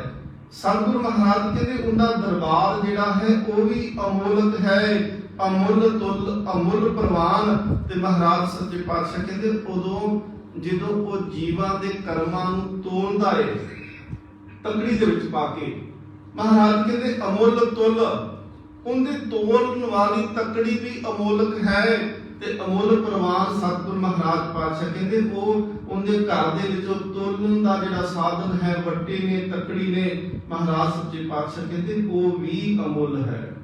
ਅਮੁੱਲ ਤੁਲ ਤਕੜੀ, ਮੁੱਲ ਪ੍ਰਵਾਨ ਵੱਟੇ, ਉਹਦੇ ਵੱਟੇ ਵੀ ਅਮੋਲਕ ਨੇ ਤੇ ਉਹਦੀ ਤਕੜੀ ਵੀ ਅਮੋਲਕ ਹੈ, ਜਿੰਦੇ ਰਾਹੀਂ ਚੰਗੇ ਤੇ ਮੰਦੇ ਕਰਮਾਂ ਨੂੰ ਤੋਲਿਆ ਜਾਂਦਾ ਹੈ। ਅਮੁੱਲ ਬਖਸ਼ੀਸ਼, ਅਮੁੱਲ ਨਿਸ਼ਾਨ। ਸਤਿਗੁਰੂ ਮਹਾਰਾਜ ਕਹਿੰਦੇ ਜਦੋਂ ਕਿਸੇ ਦੇ ਸਿਰ ਤੇ ਫਿਰ ਮਿਹਰ ਭਰਿਆ ਹੱਥ ਰੱਖਦਾ ਹੈ, ਬਖਸ਼ਿਸ਼ ਕਰਦਾ ਹੈ ਨਾ, ਮਹਾਰਾਜ ਕਹਿੰਦੇ ਫਿਰ ਉਹਦੀ ਬਖਸ਼ਿਸ਼ ਜਿਹੜੀ ਹੈ ਉਹਨੂੰ ਦੁਨੀਆ ਦੀਆਂ ਧਨ ਦੇ ਨਾਲ, ਦੁਨੀਆ ਦੇ ਪਦਾਰਥਾਂ ਦੇ ਨਾਲ ਅਸੀਂ ਤੋਲ ਨਹੀਂ ਸਕਦੇ। ਫਿਰ ਜਿੰਦੇ ਉੱਪਰ ਉਹਦੀ ਕਿਰਪਾ ਹੋ ਜਾਂਦੀ ਹੈ, ਮੋਹਰ ਲੱਗ ਜਾਂਦੀ ਹੈ, ਨਿਸ਼ਾਨ ਲੱਗ ਜਾਂਦਾ ਹੈ, ਮਹਾਰਾਜ ਕਹਿੰਦੇ ਉਹ ਨਿਸ਼ਾਨ ਵੀ ਅਮੋਲਕ ਹੈ। ਇਤਿਹਾਸ ਦੇ ਵਿੱਚ ਇੱਕ ਘਟਨਾ ਹੈ ਕਿ ਧੰਨ ਗੁਰੂ ਤੇਗ ਬਹਾਦਰ ਮਹਾਰਾਜ ਪਾਤਸ਼ਾਹ ਅਸਾਮ ਜਾਂਦੇ ਆ। ਅਸਾਮ ਸਤਿਗੁਰੂ ਮਹਾਰਾਜ ਪਾਤਸ਼ਾਹ ਜੀ ਦੇ ਚਰਨਾਂ ਦੇ ਵਿੱਚ ਅਸਾਮ ਦਾ ਰਾਜਾ ਆਇਆ, ਨਾ ਉਹਦੀ ਘਰਵਾਲੀ ਸੀ, ਤੇ ਉਹਨਾਂ ਨੇ ਆ ਕੇ ਸਤਿਗੁਰੂ ਮਹਾਰਾਜ ਜੀ ਦੇ ਚਰਨਾਂ ਵਿੱਚ ਨਮਸਕਾਰ ਕੀਤੀ ਤੇ ਬੜੀ ਭੇਟਾ ਰੱਖ ਦਿੱਤੀ। ਸਤਿਗੁਰੂ ਮਹਾਰਾਜ ਜੀ ਨੂੰ ਬੇਨਤੀ ਕਰਦੇ ਨੇ ਕਿ ਸੱਚੇ ਪਾਤਸ਼ਾਹ ਮਹਾਰਾਜ, ਸਾਡੇ ਘਰ ਦੇ ਵਿੱਚ ਸੁੱਖ ਸਾਰੇ ਨੇ, ਧਨ ਹੈ, ਰਾਜ ਭਾਗ ਹੈ, ਪਰਜਾ ਹੈ, ਸਾਰਾ ਕੁਝ ਸਾਡੇ ਘਰ ਦੇ ਵਿੱਚ ਮੌਜੂਦ ਹੈ, ਪਰ ਸੱਚੇ ਪਾਤਸ਼ਾਹ ਮਹਾਰਾਜ ਇੱਕੋ ਹੀ ਦੁੱਖ ਹੈ ਕਿ ਘਰ 'ਚ ਔਲਾਦ ਕੋਈ ਨਹੀਂ ਆ। ਸਤਿਗੁਰੂ ਗੁਰੂ ਤੇਗ ਬਹਾਦਰ ਮਹਾਰਾਜ ਜੀ ਨੇ ਬਖਸ਼ਿਸ਼ ਕੀਤੀ। ਮਹਾਰਾਜ ਜੀ ਦੇ ਹੱਥ ਵਿੱਚ ਮੋਹਰ ਸੀ, ਮਹਾਰਾਜ ਨੇ ਉਹ ਮੋਹਰ ਜਿਹੜੀ ਸੀ ਉਹਦੇ ਮੱਥੇ ਦੇ ਉੱਤੇ ਲਾਈ ਰਾਜੇ ਦੇ। ਸਤਿਗੁਰੂ ਮਹਾਰਾਜ ਕਹਿੰਦੇ ਉਵੇਂ ਵੀ ਤੈਨੂੰ ਦਾਤ ਦੇ ਸਕਦੇ ਸੀ, ਪਰ ਤੇਰੇ ਮਨ ਦੇ ਵਿੱਚ ਹੋਣਾ ਸੀ ਕਿ ਮੈਂ ਕਈਆਂ ਦੇ ਕੋਲ ਗਿਆ ਤੇ ਉਹਨਾਂ ਦੇ ਕੋਲ ਗਿਆ, ਹੋ ਸਕਦਾ ਹੈ ਕਿ ਦਾਤ ਜਿਹੜੀ ਹੈ ਉਹ ਕਿਸੇ ਹੋਰ ਦਰ ਤੋਂ ਮਿਲੀ ਹੋਵੇ, ਜਿਵੇਂ ਪਿੱਛੇ ਪੜ ਕੇ ਆਏ ਕਿ ਕਿਤੇ ਜਿਹੜੇ ਲੈ ਮੁੱਕਰ ਪਾਹੇ, ਮੁੱਕਰ ਜਾਂਦੇ ਆ ਨਾ ਕਿ ਦਾਤ ਲੈ ਕੇ। ਹੁਣ ਸਤਿਗੁਰੂ ਮਹਾਰਾਜ ਕਹਿੰਦੇ ਨੇ ਇਹ ਜਿਹੜੀ ਮੋਹਰ ਤੇਰੇ ਮੱਥੇ ਤੇ ਲਾਈ ਹੈ, ਐਸਾ ਹੀ ਨਿਸ਼ਾਨ ਜਿਹੜਾ ਹੈ ਉਹ ਤੇਰੇ ਘਰ 'ਚ ਪੁੱਤਰ ਹੋਵੇਗਾ, ਉਹਦੇ ਮੱਥੇ ਦੇ ਉੱਤੇ ਐਸਾ ਨਿਸ਼ਾਨ ਹੋਵੇਗਾ। ਸਮਾਂ ਆਇਆ, ਘਰ ਦੇ ਵਿੱਚ ਪੁੱਤਰ ਵੀ ਹੋਇਆ, ਉਹਦੇ ਮੱਥੇ ਤੇ ਨਿਸ਼ਾਨ ਵੀ ਸੀ। ਕਹਿੰਦੇ ਇੱਕ ਦਿਨ ਰਾਜਾ ਤਾਂ ਚੜ੍ਹਾਈ ਕਰ ਚੁੱਕਾ ਸੀ ਤੇ ਉਧਰੋਂ ਧੰਨ ਗੁਰੂ ਤੇਗ ਬਹਾਦਰ ਮਹਾਰਾਜ ਵੀ ਸੰਨ 1675 ਚ ਸ਼ਹੀਦ ਹੋ ਜਾਂਦੇ ਆ। ਸਤਿਗੁਰੂ ਮਹਾਰਾਜ ਪਾਤਸ਼ਾਹ ਜੀ ਧੰਨ ਗੁਰੂ ਗੋਬਿੰਦ ਸਿੰਘ ਜੀ ਗੁਰਤਾ ਗੱਦੀ ਤੇ ਗੋਬਿੰਦ ਰਾਏ ਜੀ ਵਿਰਾਜਮਾਨ ਨੇ। ਇੱਕ ਦਿਨ ਉਹ ਬਾਲਕ ਜਿਹੜਾ ਸੀ ਉਹ ਕੇਸ ਆਪਣੇ ਵਾਹੁੰਦਾ ਪਿਆ ਸੀ, ਸ਼ੀਸ਼ੇ ਦੇ ਸਾਹਮਣੇ ਖੜਾ ਤੇ ਉਹਨੇ ਜੂੜਾ ਕੀਤਾ ਤੇ ਧਿਆਨ ਪਿਆ ਆਪਣੇ ਮੱਥੇ ਵੱਲੇ। ਉਹਨੇ ਜਾ ਕੇ ਮਾਂ ਨੂੰ ਪੁੱਛਿਆ, ਕਹਿਣ ਲੱਗਾ ਮਾਂ ਆ ਮੇਰੇ ਮੱਥੇ ਤੇ ਨਿਸ਼ਾਨ ਕਰਦਾ, ਮੈਂ ਡਿੱਗ ਪਿਆ ਸੀ ਕਿਤੇ, ਇਹ ਕਾਲਾ ਕਿਉਂ ਹੋਇਆ ਮੇਰਾ ਇੱਥੋਂ ਮੱਥਾ। ਮਾਤਾ ਦੀਆਂ ਅੱਖਾਂ ਦੇ ਵਿੱਚ ਵੀ ਅਥਰੂ ਆ ਗਏ। ਕਹਿੰਦੇ ਗੱਲ ਕੀ, ਇਹ ਅਥਰੂ ਆਉਣ ਦਾ ਕਾਰਨ ਕੀ ਹੈ? ਕਹਿੰਦੇ ਅਸਲ ਦੇ ਵਿੱਚ ਨਾ ਇਹ ਕੋਈ ਸੱਟ ਦਾ ਨਿਸ਼ਾਨ ਨਹੀਂ ਆ, ਇਹ ਗੁਰੂ ਦੀ ਕਿਰਪਾ ਦੀ ਨਿਸ਼ਾਨੀ ਹੈ। ਕਹਿੰਦੇ ਕਿਵੇਂ? ਫਿਰ ਮਾਤਾ ਨੇ ਸਾਰਾ ਦੱਸਿਆ, ਕਹਿਣ ਲੱਗੀ ਕਿ ਸਾਡੇ ਘਰ 'ਚ ਔਲਾਦ ਕੋਈ ਨਹੀਂ, ਗੁਰੂ ਤੇਗ ਬਹਾਦਰ ਮਹਾਰਾਜ ਪਾਤਸ਼ਾਹ ਆਏ, ਉਹਨਾਂ ਨੇ ਤੇਰੇ ਪਿਤਾ ਦੇ ਮੱਥੇ 'ਚ ਮੋਹਰ ਲਾਈ, ਉਹਨਾਂ ਨਾਲ ਬਚਨ ਕਹੇ ਸੀ ਕਿ ਤੇਰੇ ਘਰ ਪੁੱਤਰ ਹੋਵੇਗਾ ਤੇ ਉਹਦੇ ਮੱਥੇ 'ਚ ਵੀ ਨਿਸ਼ਾਨ ਹੋਵੇਗਾ। ਉਹਨੇ ਫਿਰ ਕਿਹਾ ਮੈਨੂੰ ਉਸ ਗੁਰੂ ਦੇ ਦਰਸ਼ਨ ਕਰਾਓ। ਫਿਰ ਸਤਿਗੁਰੂ ਗੁਰੂ ਗੋਬਿੰਦ ਸਿੰਘ ਮਹਾਰਾਜ ਜੀ ਦੇ ਚਰਨਾਂ ਵਿੱਚ ਆਏ, ਜਿਹੜਾ ਪ੍ਰਸਾਦੀ ਹਾਥੀ ਹੈ, 5 ਕਲਾ ਸ਼ਸਤਰ ਹੈ, ਚੰਦਨ ਦੀ ਚੌਕੀ ਹੈ। ਇਹ ਰਾਜਾ ਰਤਨ ਰਾਏ ਉਹੀ ਸੀ ਜਿਹਦੇ ਮੱਥੇ ਦੇ ਉੱਤੇ ਧੰਨ ਗੁਰੂ ਤੇਗ ਬਹਾਦਰ ਮਹਾਰਾਜ ਜੀ ਦੀ ਮੋਹਰ ਦਾ ਨਿਸ਼ਾਨ ਹੈ। ਤੇ ਸਤਿਗੁਰੂ ਮਹਾਰਾਜ ਕਹਿੰਦੇ ਕਿ ਅਮੁੱਲ ਬਖਸ਼ੀਸ਼, ਅਮੁੱਲ ਨਿਸ਼ਾਨ। ਪੈਸੇ ਦੇ ਕੇ ਵੀ ਲੋਕੀ ਜਾਂਦੇ ਆ ਨਾ ਡਾਕਟਰਾਂ ਤੋਂ, ਘਰ 'ਚ ਔਲਾਦ ਨਹੀਂ, ਡਾਕਟਰ ਮੈਡੀਕਲ ਲਾਈਨ ਦਾ ਸਹਾਰਾ ਲੈਂਦੇ ਆ, ਪਰ ਉੱਥੇ ਵੀ ਡਾਕਟਰ ਦਾਅਵਾ ਨਹੀਂ ਕਰਦੇ ਕਿ ਔਲਾਦ ਹੋਵੇਗੀ ਜ਼ਰੂਰ। ਉਹ ਵੀ ਕਹਿੰਦੇ ਆ ਕਿ ਅਸੀਂ ਕੋਸ਼ਿਸ਼ ਕਰਦੇ ਆ, ਬਾਕੀ ਰੱਬ ਪਰਮਾਤਮਾ ਕਿਰਪਾ ਕਰੇ ਤੇ ਸ਼ਾਇਦ ਹੋ ਜਾਵੇ। ਸਤਿਗੁਰੂ ਮਹਾਰਾਜ ਕਹਿੰਦੇ ਇਹ ਨਿਸ਼ਾਨੀ ਜਿਹੜੀ ਹੈ, ਇਹ ਨਾਮ ਦੀ ਨਿਸ਼ਾਨੀ, ਪਰਮਾਤਮਾ ਦੀ ਨਿਸ਼ਾਨੀ ਅਮੋਲਕ ਹੈ। ਅਮੁੱਲ ਕਰਮ, ਅਮੁੱਲ ਫਰਮਾਨ।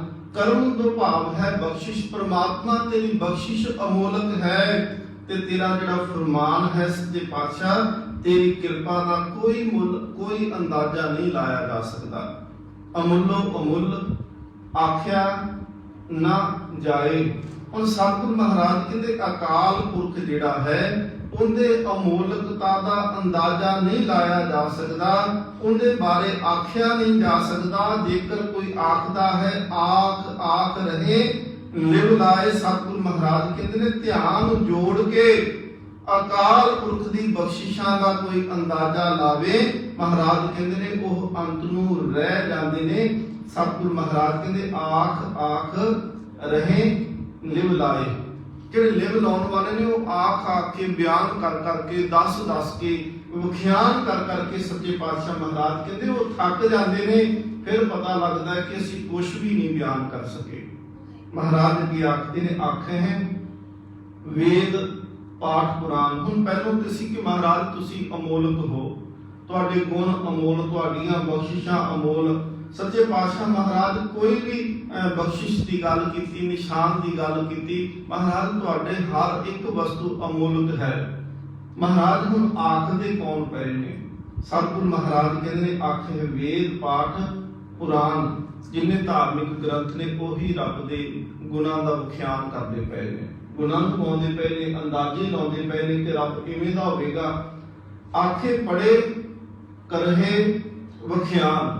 ਹੁਣ ਧਾਰਮਿਕ ਗ੍ਰੰਥ ਜਿਹੜੇ ਨੇ ਉਹਨਾਂ ਨੂੰ ਵਿਦਵਾਨ ਪੜ੍ਹਦੇ ਨੇ, ਸਿਆਣੇ ਵਿਦਵਾਨ ਜਿਹੜੇ ਬਖਤੇ ਹੋਣਗੇ ਉਹ ਧਾਰਮਿਕ ਗ੍ਰੰਥਾਂ ਨੂੰ ਪੜ੍ਹਨਗੇ। ਪਹਿਲਾਂ ਪੜ੍ਹਨ ਤੋਂ ਬਾਅਦ ਵਿੱਚ ਆਖੇ ਪੜ੍ਹੇ, ਆਖੇ ਹੈ ਪੜ੍ਹੇ ਕਰਹੇ ਵਿਖਿਆਨ। ਪਹਿਲਾਂ ਪੜ੍ਹਨਗੇ ਤੇ ਫਿਰ ਵਿਖਿਆਨ ਕਰਨਗੇ।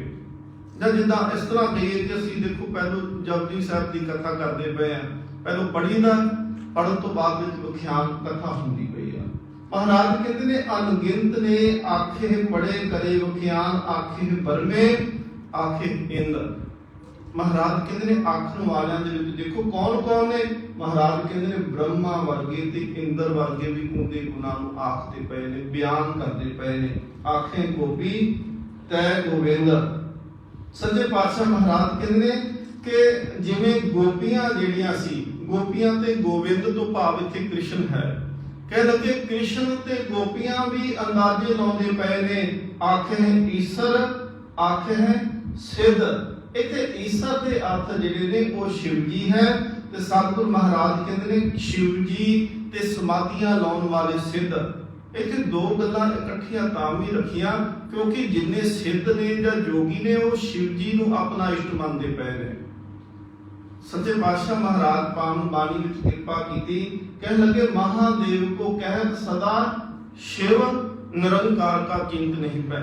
ਮਹਾਰਾਜ ਕਹਿੰਦੇ ਉਹ ਮਹਾਦੇਵ ਨੂੰ ਸ਼ਿਵ ਆਖੀ ਜਾਂਦੇ ਨੇ, ਪਰ ਅਸਲ 'ਚ ਮਹਾਦੇਵ ਹੋਰ ਹੈ ਤੇ ਸ਼ਿਵ ਹੋਰ ਹੈ। ਸ਼ਿਵ ਦਾ ਮਤਲਬ ਹੈ ਪਰਮਾਤਮਾ ਸ਼ਕਤੀ ਸਰੂਪ, ਤੇ ਸੱਚੇ ਪਾਤਸ਼ਾਹ ਮਹਾਰਾਜ ਕਹਿੰਦੇ ਮਹਾਦੇਵ ਨੂੰ ਹੀ ਸ਼ਿਵ ਆਖੀ ਜਾਂਦੇ ਨੇ। ਪਰ ਮਹਾਰਾਜ ਇੱਥੇ ਕਹਿੰਦੇ ਨੇ ਆਖੇ ਹੈ ਈਸ਼ਰ, ਆਖੇ ਸਿੱਧ। ਹੁਣ ਸਿੱਧ ਜਿਹੜੇ ਨੇ ਉਹ ਸ਼ਿਵ ਜੀ ਨੂੰ ਉਹਦਾ ਵਿਖਿਆਨ ਕਰਦੇ ਨੇ, ਤੇ ਸ਼ਿਵ ਜੀ ਜਿਹੜਾ ਹੈ ਉਹ ਅਕਾਲ ਪੁਰਖ ਦਾ ਵਿਖਿਆਨ ਕਰਦਾ ਪਿਆ ਹੈ, ਉਹਦੀ ਵਡਿਆਈ ਆਖਦਾ ਹੈ।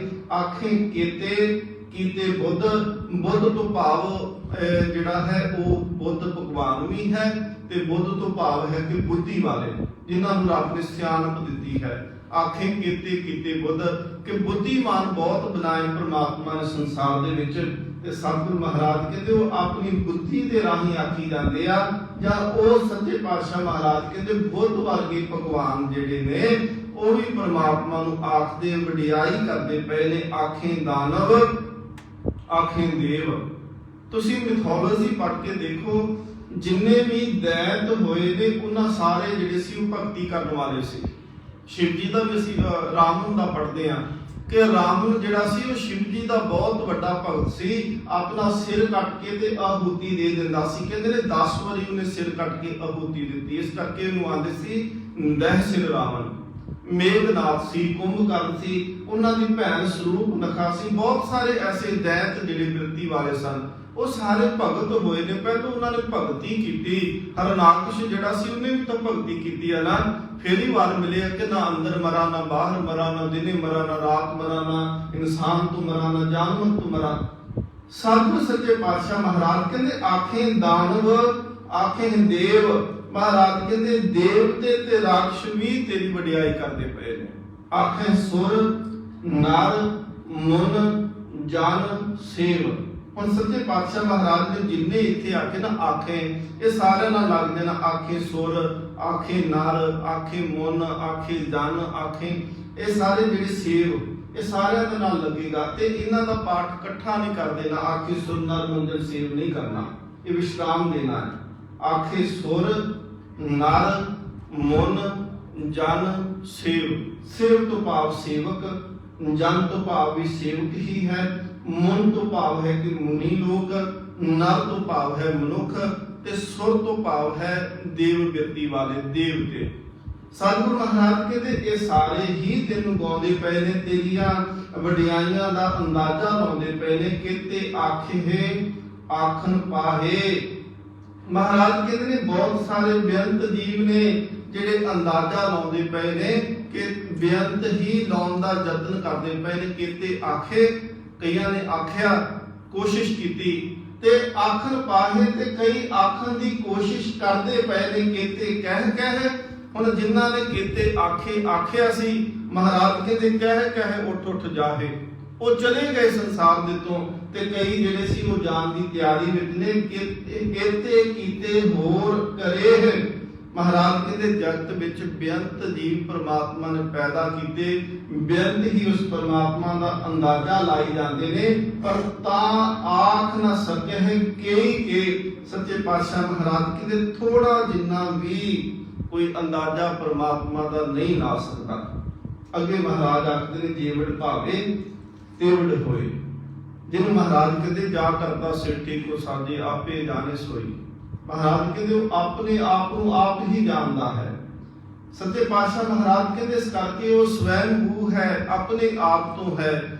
ਸੱਚੇ ਪਾਤਸ਼ਾਹ ਕਹਿੰਦੇ ਨੇ ਜੀਵੜ ਭਾਵੇ ਤੇਵੜ ਹੋਏ। ਜਿਵੇਂ ਦਾ ਉਹ ਆਪ ਚਾਹੁੰਦਾ ਹੈ, ਜੀਵੜ ਭਾਵੇ ਜਿਵੇਂ ਉਹਨੂੰ ਚੰਗਾ ਲੱਗਦਾ ਹੈ, ਤੇਵੜ ਹੋਏ ਉਹ ਉਵੇਂ ਹੀ ਕਰਦਾ ਹੈ। ਸੰਸਾਰ ਦੇ ਵਿੱਚ ਕੀ ਕਰਦੇ ਨੇ ਲੋਕ, ਜਿਹੜੇ ਰਾਜਨੀਤਿਕ ਵੀ ਹੋਣਗੇ, ਉੱਚੀਆਂ ਪਦਵੀਆਂ ਤੇ ਵੀ ਹੋਣਗੇ, ਉਹਨਾਂ ਨੇ ਸਲਾਹ ਕਰ ਰੱਖੇ ਹੁੰਦੇ ਨੇ ਕਿ ਕੋਈ ਵੀ ਕੰਮ ਕਰਨਾ ਉਹਨਾਂ ਤੋਂ ਸਲਾਹ ਲੈਣਗੇ। ਸਤਿਗੁਰੂ ਮਹਾਰਾਜ ਇੱਕ ਉਦਾਹਰਣ ਦਿੰਦੇ ਨੇ, ਕਾਮਨੇਵ ਸਭ ਪੁੱਛੀਏ ਬਹਿ ਕਰੇ ਵਿਚਾਰ। ਉੱਥੇ ਮਹਾਰਾਜ ਕਹਿੰਦੇ ਨੇ ਕਿ ਜਿਹੜਾ ਰਾਜਾ ਹੈ ਉਹਨੇ ਆਪਣੇ ਨਾਲ ਜਿਹੜੇ ਨੇ ਉਹ ਕਾਮਨੇਵ ਤੋਂ ਭਾਵ ਹੈ ਸਲਾਹ ਕਰ ਰੱਖਿਆ ਹੋਇਆ ਹੈ। ਤੇ ਜਦੋਂ ਸਲਾਹਕਾਰ ਮਾੜਾ ਹੋਏਗਾ ਤੇ ਰਾਜਾ ਕਦੀ ਵੀ ਭਲਾ ਕੰਮ ਨਹੀਂ ਕਰੇਗਾ।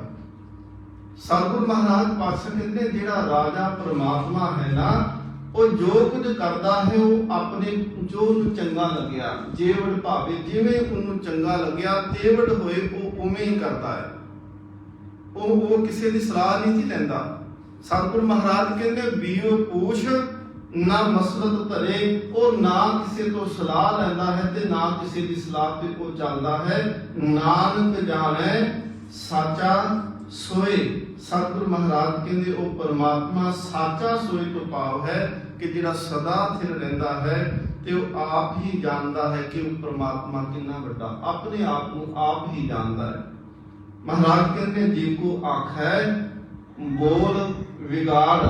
ਮਹਾਰਾਜ ਕਹਿੰਦੇ ਜੇਕਰ ਕੋਈ ਬੜਬੋਲਾ ਬਣ ਜਾਏ, ਜੇ ਕੋਈ ਕਵੇ ਕਿ ਮੈਂ ਆਖ ਦਿੱਤਾ ਜੀ ਮੈਂ ਦੱਸ ਦਵਾਂਗਾ, ਸਤਿਗੁਰੂ ਮਹਾਰਾਜ ਕਹਿੰਦੇ ਤਾਂ ਲਿਖੀਏ ਸਿਰ ਗਾਵਾਰਾ ਗਵਾਰ ਨਹੀਂ ਕਹਿਣਾ, ਗਾਵਾਰ। ਮਹਾਰਾਜ ਕਹਿੰਦੇ ਨੇ ਕਿ ਉਹਦੇ ਮੂੰਹ ਦੇ ਉੱਤੇ, ਉਹਦੇ ਮੱਥੇ ਦੇ ਉੱਤੇ ਮੂਰਖ ਲਿਖਿਆ ਜਾਏਗਾ, ਉਹਨੂੰ ਮੂਰਖਾਂ ਤੋਂ ਮੂਰਖ ਗਿਣਿਆ ਜਾਏਗਾ। ਅੱਗੇ ਆ ਜੀ ਸੋਧਰ ਦੀ ਪੌੜੀ, ਜਿਹਨੂੰ ਅਸੀਂ ਰਹਿਰਾਸ ਵਿੱਚ ਵੀ ਪੜ੍ਹਦੇ ਹਾਂ। ਇਹ ਮਹਾਰਾਜ ਨੇ 3 ਵਾਰੀ ਉਚਾਰਨ ਕੀਤੀ। ਇੱਕ ਵਾਰੀ ਜਪਜੀ ਸਾਹਿਬ ਦੇ ਅੰਦਰ ਆ, ਦੂਸਰੀ ਵਾਰੀ ਰਹਿਰਾਸ ਦੇ ਅੰਦਰ ਆਉਂਦੀ ਹੈ, ਤੀਸਰੀ ਵਾਰੀ ਜਦੋਂ ਆਸਾ ਰਾਗ ਪੜ੍ਹਦੇ ਆ ਤੇ ਉਹਦੇ ਵਿੱਚ ਆਉਂਦੀ ਆ।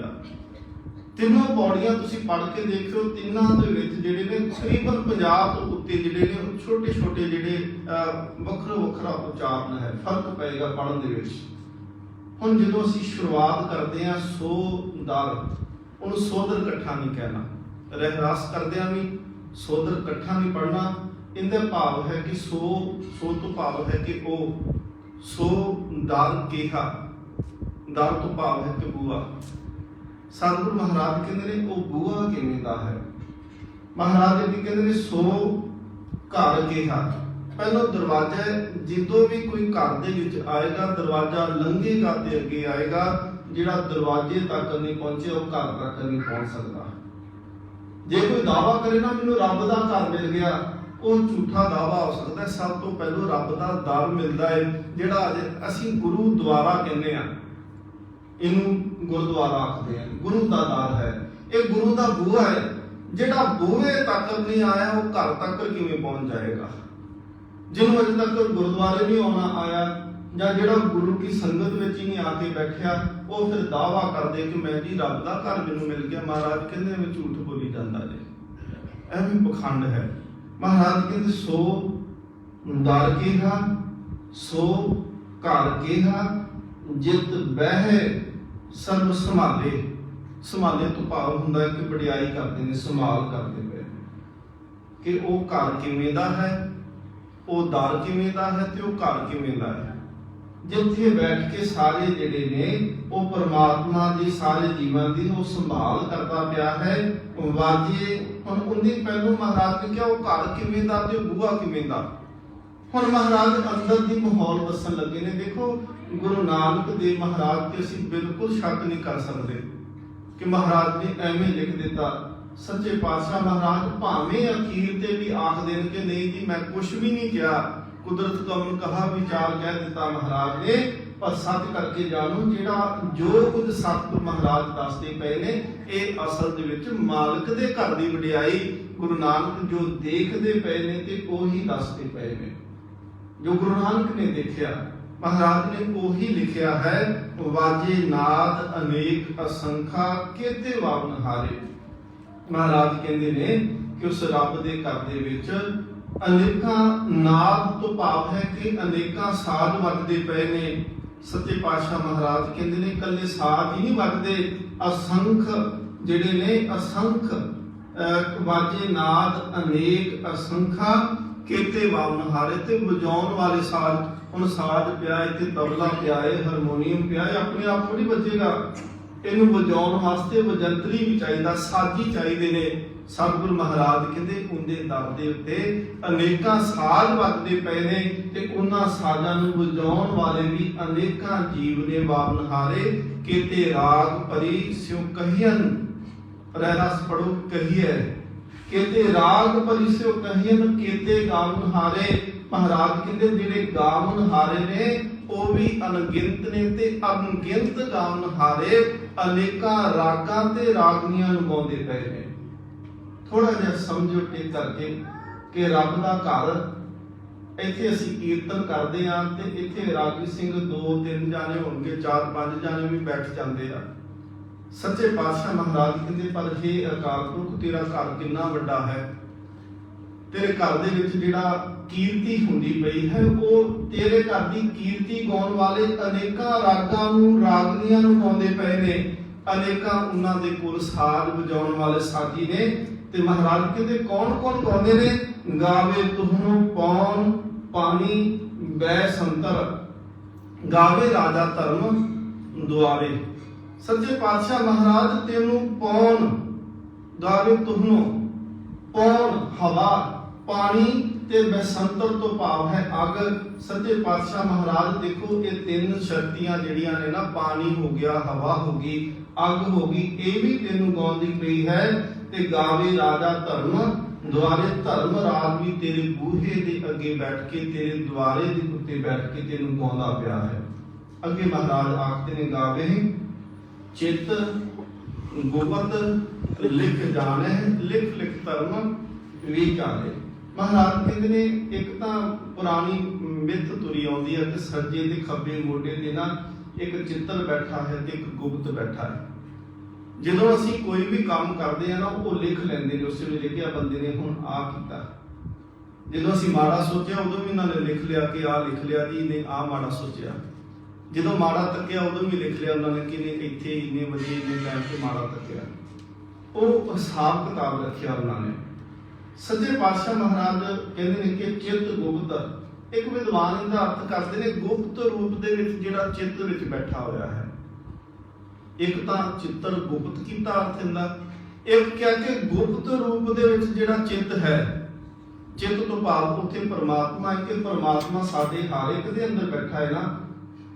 ਅਸੀਂ ਜੋ ਕੁਝ ਦੇਖਦੇ ਹਾਂ ਸਾਨੂੰ ਅੰਦਰ ਬੈਠਾ ਹੀ ਦੇਖੀ ਜਾਂਦਾ ਹੈ, ਅਸੀਂ ਜੋ ਕੁਝ ਬੋਲਦੇ ਹਾਂ ਅੰਦਰ ਬੈਠਾ ਹੀ ਸੁਣੀ ਜਾਂਦਾ ਹੈ, ਅਸੀਂ ਜੋ ਕੁਝ ਕਰਦੇ ਉਹਨੂੰ ਹਰ ਗੱਲ ਦਾ ਪਤਾ ਹੈ ਕਿ ਅਸੀਂ ਕੀ ਕਰਦੇ ਪਏ ਹਾਂ।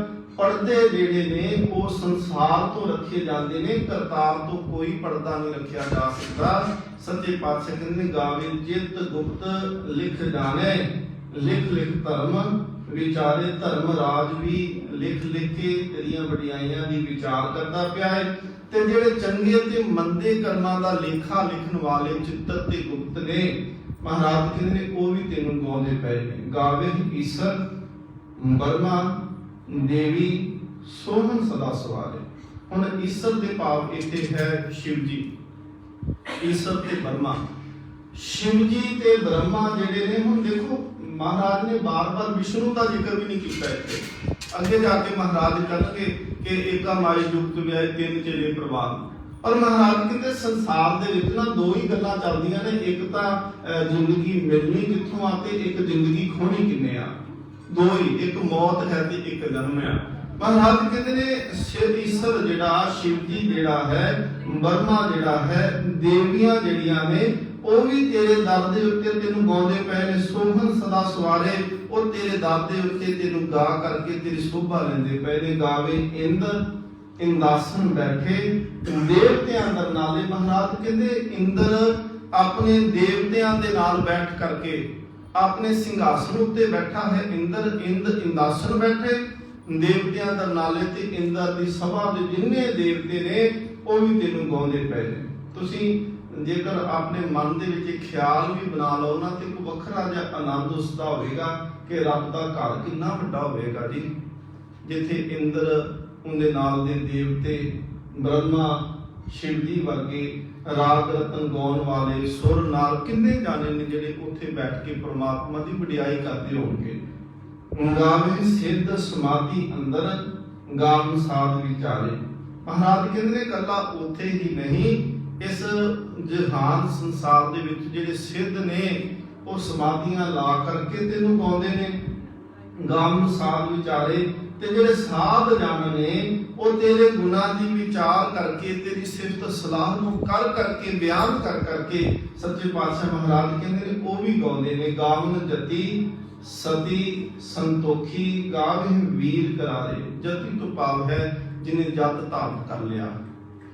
ਸਤੀ ਤੋਂ ਭਾਵ ਹੈ ਜਿਹੜਾ ਸੱਚ ਦਾ ਆਚਰਣ ਬਣਿਆ। ਸੰਤੋਖੀ ਤੋਂ ਭਾਵ ਜਿਹੜਾ ਸਬਰ ਦੇ ਵਿੱਚ ਟਿਕ ਗਿਆ।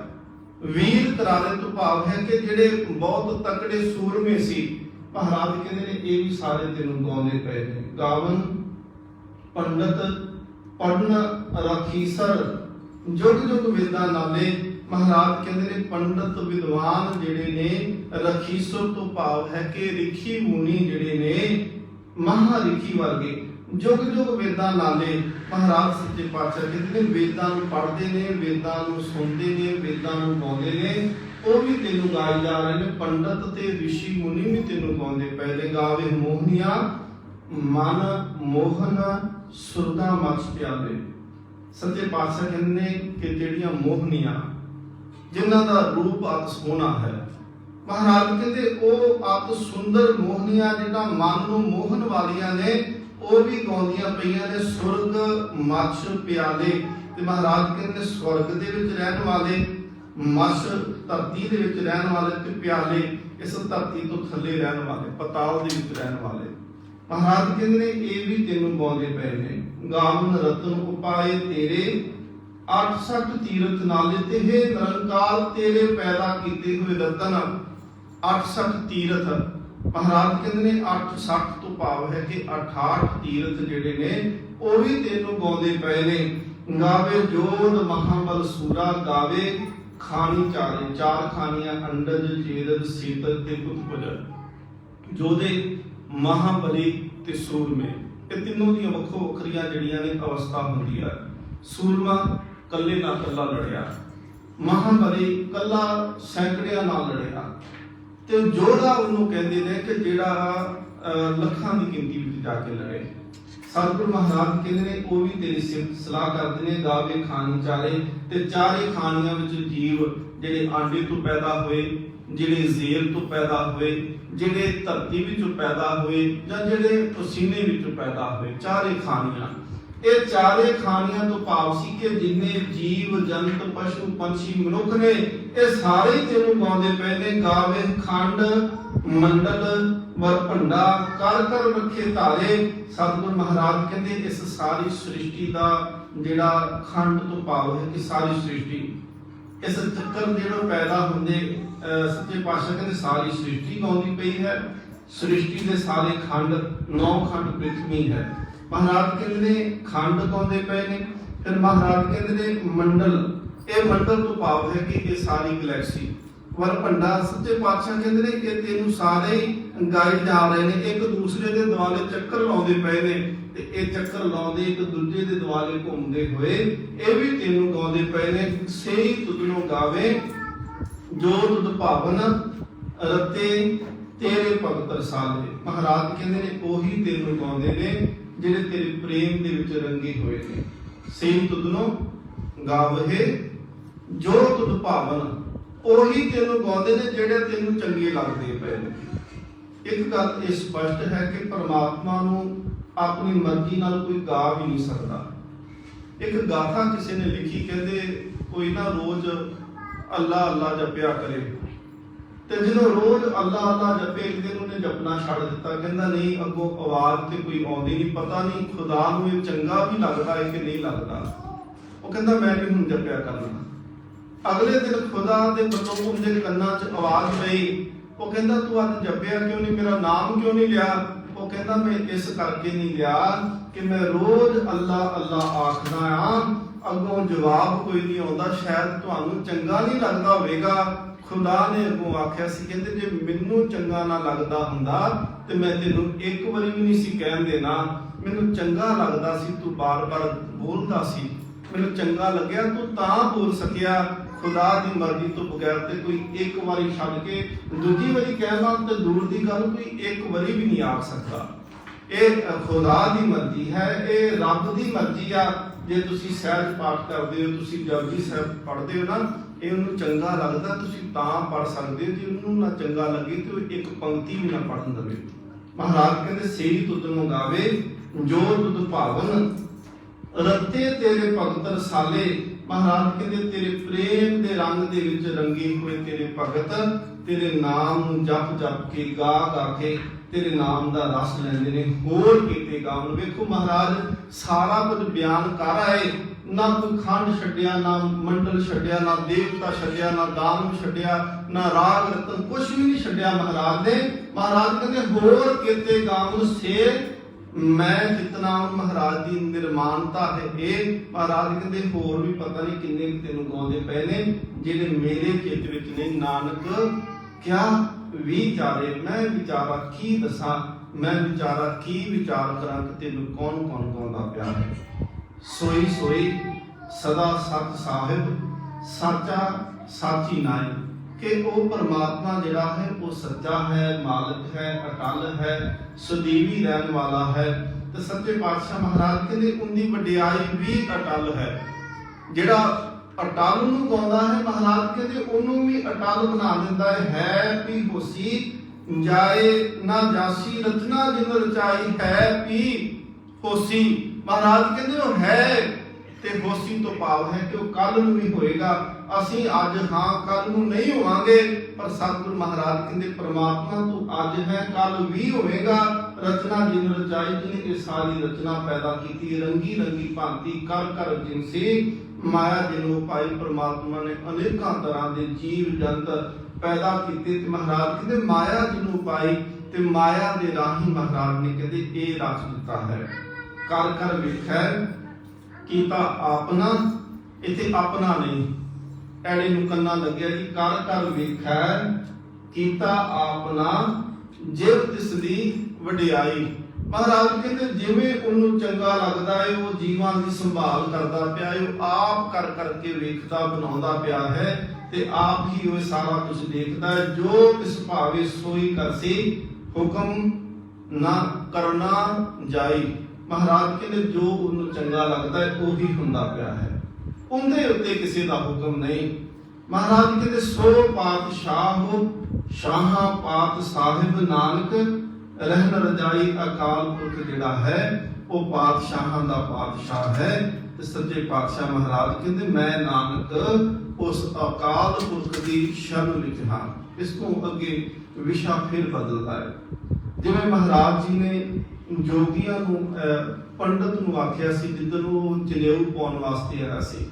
ਪਰ ਵੇਖੋ ਜਨੇਊ ਪਾਉਣ ਵਾਲੇ ਪੰਡਤ ਨੂੰ ਵੀ ਮਹਾਰਾਜ ਨੇ ਕਿਹਾ कि दया कपाह संतोख सुत जत गंडी सत वट ए जनेऊ जी का है ता पांडे कद।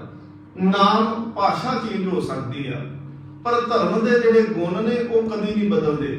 जे सतगुरु महाराज सच्चे पातशाह जी जेकर उसके पंडित नूं उपदेश देंदे पए ने कि जिहड़ा जनेऊ है वो दया दी कपाह होवे, दया कपाह संतोख सूत जत गंढी सत वट ए जनेऊ जी का है तां पांडे कत। इत्थे भी महाराज जेकर जोगियां नूं उपदेश देंदे पए ना कि जे जोगी बनना है ते किवें दा उहदे वास्ते वेश भूषा चाहिए, किवें दे साधन चाहिए ने, वो धर्म दे अंग किवें दे होवन। सतगुरु महाराज इत्थे भी आखदे ने मुंदा संतोख सरम पत झोली ध्यान की करें विभूत। महाराज कहते कन्ना दे विच कच दी मुंदरा नहीं संतोख सबर दी मुंदरा होवन। महाराज कहते सरम पत झोली मेहनत दा जिहड़ा है वो खप्पर तेरे कोल होवे ते ध्यान की करे विभूत। सुरती नूं टिका करके रब दा नाम सुनना ये सुवाह होनी चाहिए है पिंडे ते मल वास्ते। खिंथा काल कुआरी काया जुगत डंडा प्रतीत। काल कुआरी काया तो भाव है खिंथा एक वस्त्र विशेष तौर पे जोगी रखते सी ठंड तो बचन वास्ते।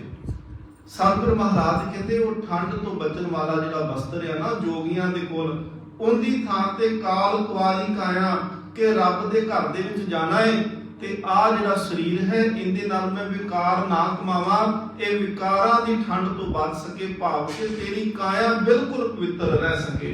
जुगत डंडा प्रतीत तो भाव है कि रब नूं पाउण वास्ते तेरे कोल जुगती दा डंडा होवे ना कि लकड़ दा डंडा हाथ विच फड़िया होवे, जुगती होनी चाहिए है। आई मंथी सगल जमाती मन जीता जग जीत।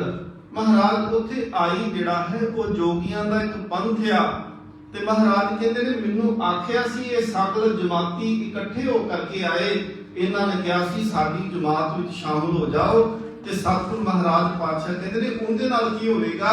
असल दे विच संसार ते राज ओही करदा है जिंदा अपने मन दे उत्ते राज हुंदा है। गुर प्रसादी मन जीत्या जग तिने जिताना। सच्चे पातशाह महाराज कहते ने मन जीते जग जीत। अगे महाराज कहते ने आदेश तिसै आदेश। आदेश तो भाव आदेश तो भाव है कि तेनू नमस्कार है, तिसै आदेश तेनू नमस्कार है। किनू महाराज कहते ने आद अनील अनाद अनाहत जिहड़ा आदि तो है शुरुआत तो है। जिहड़ा अनील सच्चे पातशाह महाराज नील दे अर्थ हुंदे ने जिहदे उत्ते दाग होवे। जिवें कृष्ण नूं कहा जांदा सी कि उन्हां दा रंग नीला हो गया सी जदों कालीए सੱਪ ने डंग मारिया सी, फूक मारी ते उन्हां दा रंग नीला हो गया। सच्चे पातशाह कहंदे पर रब जिहड़ा है वो अनील है, उहदे ते कोई दाग नहीं, अनाद अनादि है। हुंदे ने कि एक कुछ जोगी जांदे ने ते लोकां दे घरां चों आटा मंग के लियाउणगे, कुछ खाण पीण दीयां वस्तुआं लैके आउणगे। एक जोगी हुंदा है उन्हें की करना हुंदा है कि वो सारियां वस्तुआं दा भोजन बनाउणा है ते भुगत ज्ञान तो भाव है कि एक भंडारा करदे ने, चूरमा बनाउंदे ने। धरती नूं पहलों साफ करना, उहदे उत्ते वो आटा ते गुड़ मिला करके एक वड्डा सारा रोट बना लेना, फिर उहनूं छोटा छोटा करके उहदा चूरमा बना लेना। सच्चे पातशाह महाराज कहंदे ने भुगत ज्ञान जिहड़ा भंडारा है ना वो ज्ञान रूपी होवे। दया भंडारण ते वरताउण वाला जिहड़ा है उहदे च दया होनी चाहिए। देखो दया नहीं होवेगी ते गुण अगे नहीं वंडिया जा सकता। ज्ञान है तुहाडे कोल कोई ज्ञान है, जे तुहाडे विच दया नहीं ना तुसीं वो ज्ञान दूसरे नूं देना ही नहीं। तुसीं कहना मैं क्यों दवां, ये क्यों सिख ले। सतगुरु महाराज कहंदे ज्ञान है पर वो वंडेगा वो जिंदे अंदर दया है। ते महाराज कहंदे जिथे दया है उथे धर्म पैदा हुंदा है। धौल धर्म दया का पूत। महाराज कहंदे दया भंडारण वरतावा दया दा होवे, घट घट वाजे नाद। ते जिहड़ा हर घट घट तो भाव है कि हर थां ते परमात्मा दी और नाद वजदा पिया है। तू जेकर सुनना ही आ ते वो परमात्मा दे नाद नूं सुन। आप नाथ नाथी सब जाकी रिद सिद्ध अवरा साध। सतगुरु महाराज कहंदे अकाल पुरख जिहड़ा वो आप नाथ मालिक है। नाथी सब जाकी उन्हें सारी सृष्टि नूं नत्थ पा के रखिया, भाव कि उन्हें सारी सृष्टि नूं अपने ਹੱਥ ਦੇ ਵਿੱਚ ਹੁਕਮ ਦੇ ਵਿੱਚ ਰੱਖਿਆ। ਮਹਾਰਾਜ ਕਹਿੰਦੇ ਰਿੱਧ ਸਿੱਧ ਅਵਰਾ ਸਾਧ, ਸੱਚੇ ਪਾਤਸ਼ਾਹ ਕਹਿੰਦੇ ਨੇ ਆ ਰਿੱਧੀਆਂ ਸਿੱਧੀਆਂ ਪ੍ਰਾਪਤ ਕਰ ਲੈਣੀਆਂ ਇਹ ਰੱਬ ਤੋਂ ਦੂਰ ਲੈ ਕੇ ਜਾਂਦੀਆਂ ਨੇ। ਰਿੱਧੀਆਂ ਸਿੱਧੀਆਂ ਕੁਝ ਮਿਲ ਗਿਆ ਨਾ, ਤਾਕਤ ਮਿਲ ਗਈ, ਕਿਸੇ ਨੂੰ ਉੱਡਣ ਦੀ ਮਿਲ ਗਈ, ਉਹ ਹੰਕਾਰ ਦੇ ਵਿੱਚ ਚਲੇ ਜਾਂਦਾ, ਮੈਂ ਉੱਡਣ ਲੱਗ ਪਿਆ। ਕਿਸੇ ਨੂੰ ਪਾਣੀ ਦੇ ਵਿੱਚ ਤੁਰਨ ਦੀ ਮਿਲ ਗਈ। ਬੜੀਆਂ ਐਸੀਆਂ ਘਟਨਾਵਾਂ ਨੇ। ਗੁਰੂ ਹਰਗੋਬਿੰਦ ਸਾਹਿਬ ਮਹਾਰਾਜ ਦੇ ਸਮੇਂ ਤੇ ਵੀ ਦੋ ਪੀਰ ਐਸੇ ਸੀ, ਜਦੋਂ ਪਾਕਿਸਤਾਨ ਵਾਲੇ ਪਾਸੇ ਨੂੰ ਜਾਓ ਨਾ ਕਸ਼ਮੀਰ ਤੋਂ, ਤੇ ਉੱਥੇ ਦੋ ਪੀਰ ਮਿਲੇ, ਇੱਕ ਉੱਡਣ ਲੱਗ ਪਿਆ, ਇੱਕ ਅੱਗ ਕੱਢਣ ਲੱਗ ਪਿਆ। ਗੁਰੂ ਹਰਗੋਬਿੰਦ ਸਾਹਿਬ ਮਹਾਰਾਜ ਕਹਿੰਦੇ ਤੂੰ ਉੱਡਦਾ ਪਿਆ, ਤੈਨੂੰ ਧਰਤੀ ਨਸੀਬ ਕਦੇ ਨਹੀਂ ਹੋਏਗੀ। ਉਹ ਮਰਿਆ, ਉਹਦੀ ਕਬਰ ਦੇ ਵਿੱਚ ਤਬੂਤ ਨਹੀਂ ਸੀ ਉਹਦਾ ਦਫਨਾਇਆ ਜਾਂਦਾ, ਉਹਦਾ ਤਬੂਤ ਧਰਤੀ ਚੋਂ ਬਾਹਰ ਨਿਕਲ ਆਉਂਦਾ ਸੀ। ਤੇ ਅੱਜ ਵੀ ਉਹ ਗੁਰਦੁਆਰੇ ਦਾ ਨਾਮ ਹੈ ਜੀ ਪਰਮ ਕਿਲਾ, ਤੇ ਉਹ ਤਬੂਤ ਅੱਜ ਵੀ ਹਵਾ ਦੇ ਵਿੱਚ ਬੰਨਿਆ ਹੋਇਆ ਹੈ। ਦੂਸਰਾ ਪੀਰ ਜਿਹੜਾ ਸੀ ਨਾ ਅੱਗ ਕੱਢਦਾ ਸੀ, ਉਹਦੀ ਕਬਰ ਪਾਕਿਸਤਾਨ ਦੇ ਜ਼ੀਰੋ ਲਾਈਨ ਬਾਰਡਰ ਦੇ ਉੱਪਰ ਆ। ਸਾਲ ਦੇ ਵਿੱਚ ਇੱਕ ਵਾਰੀ ਉਹਦੀ ਕਬਰ ਨੂੰ ਅੱਗ ਜ਼ਰੂਰ ਲੱਗਦੀ ਆ। ਮਹਾਰਾਜ ਕਹਿੰਦੇ ਰਿੱਧ ਸਿੱਧ ਅਵਰਾ ਸਾਧ, ਇਹ ਰਿੱਧੀਆਂ ਸਿੱਧੀਆਂ ਜਿਹੜੀਆਂ ਨੇ ਇਹ ਦੂਜਾ ਸਵਾਦ ਆ, ਇਹ ਪਰਮਾਤਮਾ ਤੋਂ ਦੂਰ ਕਰਦੀਆਂ ਨੇ। ਸੰਜੋਗ ਵਿਜੋਗ ਦੋਇ ਕਾਰਜ ਲਾਵੇਂ ਲਿਖੇ ਆਵੇ ਭਾਗ। ਮਹਾਰਾਜ ਕਹਿੰਦੇ ਅਕਾਲ ਪੁਰਖ ਦਾ ਨਾ ਇਹ ਹੁਕਮ ਹੈ, ਉਹਨੇ ਸੰਜੋਗ ਤੇ ਵਿਜੋਗ ਦੀਆਂ ਦੋ ਕਾਰਜ ਲਾਈਆਂ ਨੇ। ਕਿਸੇ ਨੂੰ ਮਿਲਾਉਂਦਾ ਪਿਆ ਹੈ ਤੇ ਕਿਸੇ ਨੂੰ ਵਿਛੋੜਦਾ ਪਿਆ ਹੈ। ਕੋਈ ਮਿਲਦਾ ਪਿਆ ਹੈ, ਕੋਈ ਵਿਛੜਦਾ ਪਿਆ ਹੈ, ਕੋਈ ਸੰਸਾਰ ਤੇ ਆਉਂਦਾ ਪਿਆ ਹੈ, ਕੋਈ ਚਲੇ ਜਾਂਦਾ ਪਿਆ ਹੈ। ਮਹਾਰਾਜ ਕਹਿੰਦੇ ਬਸ ਇਹੀ ਕੁਝ ਪਰਮਾਤਮਾ ਕਰੀ ਜਾਂਦਾ, ਕਿਸੇ ਨੂੰ ਮਿਲਾ ਦਿੱਤਾ ਤੇ ਕਿਸੇ ਨੂੰ ਵਿਛੋੜ ਦਿੱਤਾ। ਆਦੇਸ਼ ਕਿਸੇ ਆਦੇਸ਼, ਆਦ ਅਨੀਲ ਅਨਾਦ ਅਨਾਹਤ, ਜੁਗ ਜੁਗ ਏਕੋ ਵੇਸ। ਮੇਰੀ ਨਮਸਕਾਰ ਹੈ, ਮੇਰੀ ਨਮਸਕਾਰ ਹੈ ਉਸ ਨੂੰ ਜਿਹੜਾ ਆਦਿ ਹੈ, ਹਮੇਸ਼ਾ ਰਹਿਣ ਵਾਲਾ ਹੈ, ਨਾਸ਼ ਤੋਂ ਰਹਿਤ ਹੈ ਤੇ ਹਰ ਯੁਗ ਯੁਗ ਦੇ ਵਿੱਚ ਹੈ। ਅਖੀਰ ਤੇ ਏਕਾ ਮਾਈ ਜੁਗਤ ਵਿਆਈ, ਤਿੰਨ ਚੇਲੇ ਪ੍ਰਵਾਨ। ਕਿ ਉਸ ਰੱਬ ਨੇ ਜੁਗਤੀ ਦੇ ਰਾਹੀਂ ਮਾਇਆ ਨੂੰ ਪ੍ਰਸੂਤ ਕੀਤਾ। ਮਾਇਆ ਦੇ ਘਰ ਦੇ ਵਿੱਚ ਤਿੰਨ ਪੁੱਤਰਾਂ ਦਾ ਜਨਮ ਹੋਇਆ, ਜਿਹਨੂੰ ਤਿੰਨ ਚੇਲੇ ਕਿਹਾ। ਇੱਕ ਸੰਸਾਰੀ ਹੈ, ਇੱਕ ਭੰਡਾਰੀ ਹੈ ਤੇ ਇੱਕ ਦੀਵਾਨ ਲਾਉਣ ਵਾਲਾ ਹੈ। ਏਕਾ ਮਾਈ ਜੁਗਤ ਵਿਆਈ, ਤਿੰਨ ਚੇਲੇ ਪ੍ਰਵਾਨ, ਇੱਕ ਸੰਸਾਰੀ, ਇੱਕ ਭੰਡਾਰੀ, ਇੱਕ ਲਾਏ ਦੀਵਾਨ। ਦੀਵਾਨ ਤੋਂ ਭਾਵ ਜਿਹੜਾ ਕਚਹਿਰੀ ਲਾ ਕੇ ਬੈਠਦਾ। ਹੁਣ ਇਹਨਾਂ ਦੀ ਤਿੰਨਾਂ ਦੀ ਗਿਣਤੀ ਸ਼ਿਵ ਜੀ, ਬ੍ਰਹਮਾ ਤੇ ਵਿਸ਼ਨੂੰ ਕੀਤੀ ਜਾਂਦੀ ਆ। ਜਿਹੜਾ ਸੰਸਾਰੀ ਹੈ ਉਹ ਬ੍ਰਹਮਾ ਹੈ, ਜਿਹੜਾ ਭੰਡਾਰੀ ਹੈ ਉਹ ਵਿਸ਼ਨੂੰ ਹੈ, ਜਿਹੜਾ ਦੀਵਾਨ ਲਾਉਣ ਵਾਲਾ ਹੈ ਉਹ ਸ਼ਿਵ ਜੀ ਹੈ। ਪਰ ਸਤਿਗੁਰ ਮਹਾਰਾਜ ਕਹਿੰਦੇ ਉਹ ਐਵੇਂ ਹੰਕਾਰ ਕਰਕੇ ਬੈਠੇ ਕਿ ਪਤਾ ਨਹੀਂ ਸਾਨੂੰ ਕਿਹੜੀ ਤਾਕਤ ਮਿਲ ਗਈ। ਮਹਾਰਾਜ ਕਹਿੰਦੇ ਜਿਵ ਤਿਸ ਭਾਵੇ ਤਿਵੇਂ ਚਲਾਵੇ, ਜਿਵ ਹੋਵੇ ਫਰਮਾਨ। ਮਹਾਰਾਜ ਕਹਿੰਦੇ ਉਹਨਾਂ ਨੂੰ ਪਤਾ ਹੀ ਨਹੀਂ ਲੱਗਿਆ ਕਿ ਚਲਾਉਣ ਵਾਲਾ ਤੇ ਤੁਹਾਨੂੰ ਹੋਰ ਕੋਈ, ਤੁਸੀਂ ਤਾਂ ਐਵੇਂ ਮਾਲਕ ਬਣੀ ਬੈਠੇ ਹੋ। ਜਿਵ ਤਿਸ ਭਾਵੇ ਤਿਵੇਂ ਚਲਾਵੇ, ਜਿਵੇਂ ਉਹ ਚਲਾਉਂਦਾ ਉਵੇਂ ਚੱਲਦਾ ਪਿਆ ਹੈ। ਜਿਵ ਹੋਵੇ ਫਰਮਾਨ, ਉਹ ਵੇਖੈ ਖੁੱਲੇ ਮੂੰਹ ਵਾਲਾ ਮੁੰਡਾ, ਉਹ ਵੇਖੈ ਉਹਨਾਂ ਨਜ਼ਰ ਨਾ ਆਵੇ। ਮਹਾਰਾਜ ਕਹਿੰਦੇ ਉਹ ਵੇਖਦਾ ਪਿਆ ਹੈ ਪਰ ਇਹਨਾਂ ਤਿੰਨਾਂ ਨੂੰ ਉਹ ਨਜ਼ਰ ਨਹੀਂ ਆਉਂਦਾ ਪਿਆ। ਉਹ ਵੇਖੈ ਉਹਨਾਂ ਨਜ਼ਰ ਨਾ ਆਵੇ, ਬਹੁਤਾ ਇਹੋ ਵਿਡਾਨ। ਮਹਾਰਾਜ ਪਾਤਸ਼ਾਹ ਕਹਿੰਦੇ ਨੇ ਇਹ ਅਕਾਲ ਪੁਰਖ ਦਾ ਅਚਰਜ ਕੌਤਕ ਹੈ। ਆਦੇਸ਼ ਕਿਸੈ ਆਦੇਸ਼, ਆਦ ਅਨੀਲ ਅਨਾਦ ਅਨਾਹਤ, ਜੁਗ ਜੁਗ ਏਕੋ ਵੇਸ। ਸੱਚੇ ਪਾਤਸ਼ਾਹ ਮਹਾਰਾਜ ਕਹਿੰਦੇ ਮੇਰੀ ਨਮਸਕਾਰ ਹੈ, ਬਾਰ ਬਾਰ ਨਮਸਕਾਰ ਹੈ। ਕਿਹਨੂੰ? ਜਿਹੜਾ ਆਦ ਹੈ, ਸ਼ੁਰੂਆਤ ਤੋਂ ਹੈ, ਅਨਾਦੀ ਹੈ, ਨਾਸ਼ ਕਦੀ ਨਹੀਂ ਹੁੰਦਾ ਜਿਸਦਾ, ਜਿਹੜਾ ਹਰ ਯੁੱਗ ਦੇ ਵਿੱਚ ਹੈ, ਦਾਗ ਤੋਂ ਰਹਿਤ ਹੈ, ਆਸਨ ਲੋਏ ਲੋਏ ਭੰਡਾਰ। ਸੱਚੇ ਪਾਤਸ਼ਾਹ ਮਹਾਰਾਜ ਕਹਿੰਦੇ ਉਸ ਰੱਬ ਦਾ ਜਿਹੜਾ ਆਸਨ ਹੈ, ਜਿਹੜਾ ਉਹਦਾ ਟਿਕਾਣਾ ਹੈ, ਮਹਾਰਾਜ ਕਹਿੰਦਾ ਲੋਏ ਲੋਏ ਤੋਂ ਭਾਵ ਹੈ ਕਿ ਹਰ ਬ੍ਰਹਿਮੰਡ ਦੇ ਵਿੱਚ ਹੈ। ਇਹ ਨਹੀਂ ਕਿ ਉਹ ਧਰਤੀ ਦਾ ਇਰਾਦਾ ਹੈ ਇਕੱਲਾ, ਇਹ ਨਹੀਂ ਕਿ ਅਸੀਂ ਇਕੱਲਾ ਹੀ ਨਮਸਕਾਰ ਕਰੀ ਜਾਂਦੇ ਕਿ ਨਹੀਂ ਜੀ ਅਕਾਲ ਪੁਰਖ ਹੈ, ਇੱਥੇ ਅਸੀਂ ਕਰ ਲਿਆ, ਈਸਾਈਆਂ ਨੇ ਕਰ ਲਿਆ, ਯਹੂਦੀਆਂ ਪਾਰਸੀਆਂ ਨੇ ਕੀਤਾ, ਹਿੰਦੂਆਂ ਬੋਧੀਆਂ ਜੈਨੀਆਂ ਨੇ ਕੀਤਾ। ਮਹਾਰਾਜ ਕਹਿੰਦੇ ਨਹੀਂ, ਕੱਲਾ ਇੱਥੇ ਹੀ ਆਸਨ ਨਹੀਂ ਹੁੰਦਾ। ਸੱਚੇ ਪਾਤਸ਼ਾਹ ਕਹਿੰਦੇ ਆਸਨ ਲੋਏ ਲੋਏ, ਕੋਈ ਵੀ ਐਸਾ ਬ੍ਰਹਿਮੰਡ ਨਹੀਂ ਜਿੱਥੇ ਪ੍ਰਮਾਤਮਾ ਦਾ ਆਸਨ ਨਹੀਂ ਤੇ ਜਿੱਥੇ ਪ੍ਰਮਾਤਮਾ ਦਾ ਭੰਡਾਰਾ ਨਹੀਂ ਹੈ। ਅੱਗੇ ਕਹਿੰਦੇ ਨੇ ਜੋ ਕਿਛ ਪਾਇਆ ਸੋ, ਇੱਕ ਵਾਰ ਨੂੰ ਸੋ ਨਹੀਂ ਕਹਿਣਾ, ਜੋ ਕਿਛ ਪਾਇਆ ਸੋ। ਇੱਕ ਵਾਰ ਅਸੀਂ ਘਰ ਦੇ ਵਿੱਚ ਗਰੋਸਰੀ ਲਿਆਵਾਂਗੇ ਤੇ ਮਹੀਨੇ 2-4 ਮਹੀਨੇ 6 ਮਹੀਨਿਆਂ ਦੀ ਇਕੱਠੀ ਕਰਾਂਗੇ ਤੇ ਉਹ ਫਿਰ ਮੁੱਕ ਜੇਗੀ। ਪਰ ਮਹਾਰਾਜ ਕਹਿੰਦੇ ਨੇ ਕਿ ਤੂੰ ਜਦੋਂ ਭੰਡਾਰੇ ਪਾਏ, ਜੋ ਕੁਛ ਪਾਇਆ ਸੋ ਏਕਾ ਵਾਰ, ਤੂੰ ਇੱਕੇ ਵਾਰੀ ਪਾਏ ਜਿਹੜੇ ਅਜੇ ਤੱਕ ਨਹੀਂ ਮੁੱਕੇ। ਘਰ ਘਰ ਵੇਖੈ ਸਿਰਜਣਹਾਰ ਉਹ ਪਰਮਾਤਮਾ ਸ੍ਰਿਸ਼ਟੀ ਨੂੰ ਪੈਦਾ ਕਰ ਕਰਕੇ ਦੇਖਦਾ ਪਿਆ ਹੈ।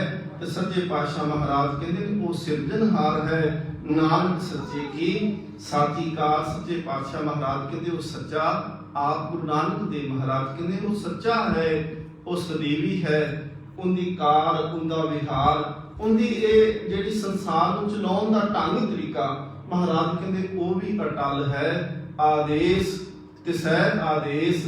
ਸੱਚੇ ਪਾਤਸ਼ਾਹ ਕਹਿੰਦੇ ਨੇ ਪ੍ਰਣਾਮ ਕਰੋ ਉਸ ਨੂੰ, ਨਮਸਕਾਰ ਕਰੋ ਐਸੇ ਅਕਾਲ ਪੁਰਖ ਨੂੰ। ਕਿਹਨੂੰ ਕਰਨਾ ਹੈ? ਆਦ ਅਨੀਲ ਅਨਾਦ ਅਨਾਹਤ ਜੁਗ ਜੁਗ ਏਕੋ ਵੇਸ। ਜਿਹੜਾ ਕਲਯੁਗ ਦੇ ਵਿੱਚ, ਸਤਯੁਗ ਦੇ ਵਿੱਚ, ਤ੍ਰੇਤੇ ਵਿੱਚ, ਦੁਆਪਰ ਵਿੱਚ ਸੱਚੇ ਪਾਤਸ਼ਾਹ ਮਹਾਰਾਜ ਕਹਿੰਦੇ ਹਰ ਕਾਲ ਹਰ ਸਮੇਂ ਵਿੱਚ ਹੈ। ਅਖੀਰਲੀ ਪੌੜੀ ਕਹਿ ਕੇ ਸਮਾਪਤੀ ਕਰੀਏ।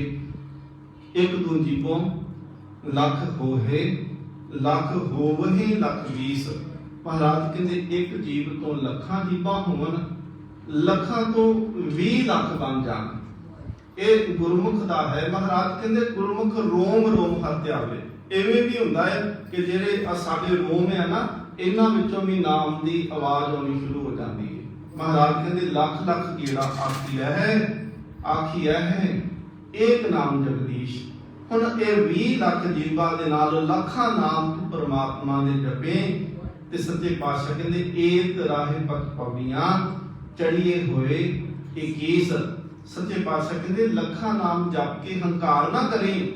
ਮਹਾਰਾਜ ਕਹਿੰਦੇ ਇਸ ਰਸਤੇ ਤੇ ਤੁਰੀ, ਇਹ ਰਸਤਾ ਪਰਮਾਤਮਾ ਦੇ ਨਾਲ ਤੈਨੂੰ ਜੋੜ ਦੇਵੇਗਾ। ਚੜੀਏ ਹੋਏ 21 ਉਹਦੇ ਇੱਕ ਈਸ਼ਵਰ ਨਾਲ ਜੁੜ ਜਾਏਗਾ। ਸੱਚੇ ਪਾਤਸ਼ਾਹ ਕਹਿੰਦੇ ਨੇ ਸੁਣ ਗੱਲਾਂ ਆਕਾਸ਼ ਕੀ ਕੀਟਾਂ ਆਈ ਰੀਸ।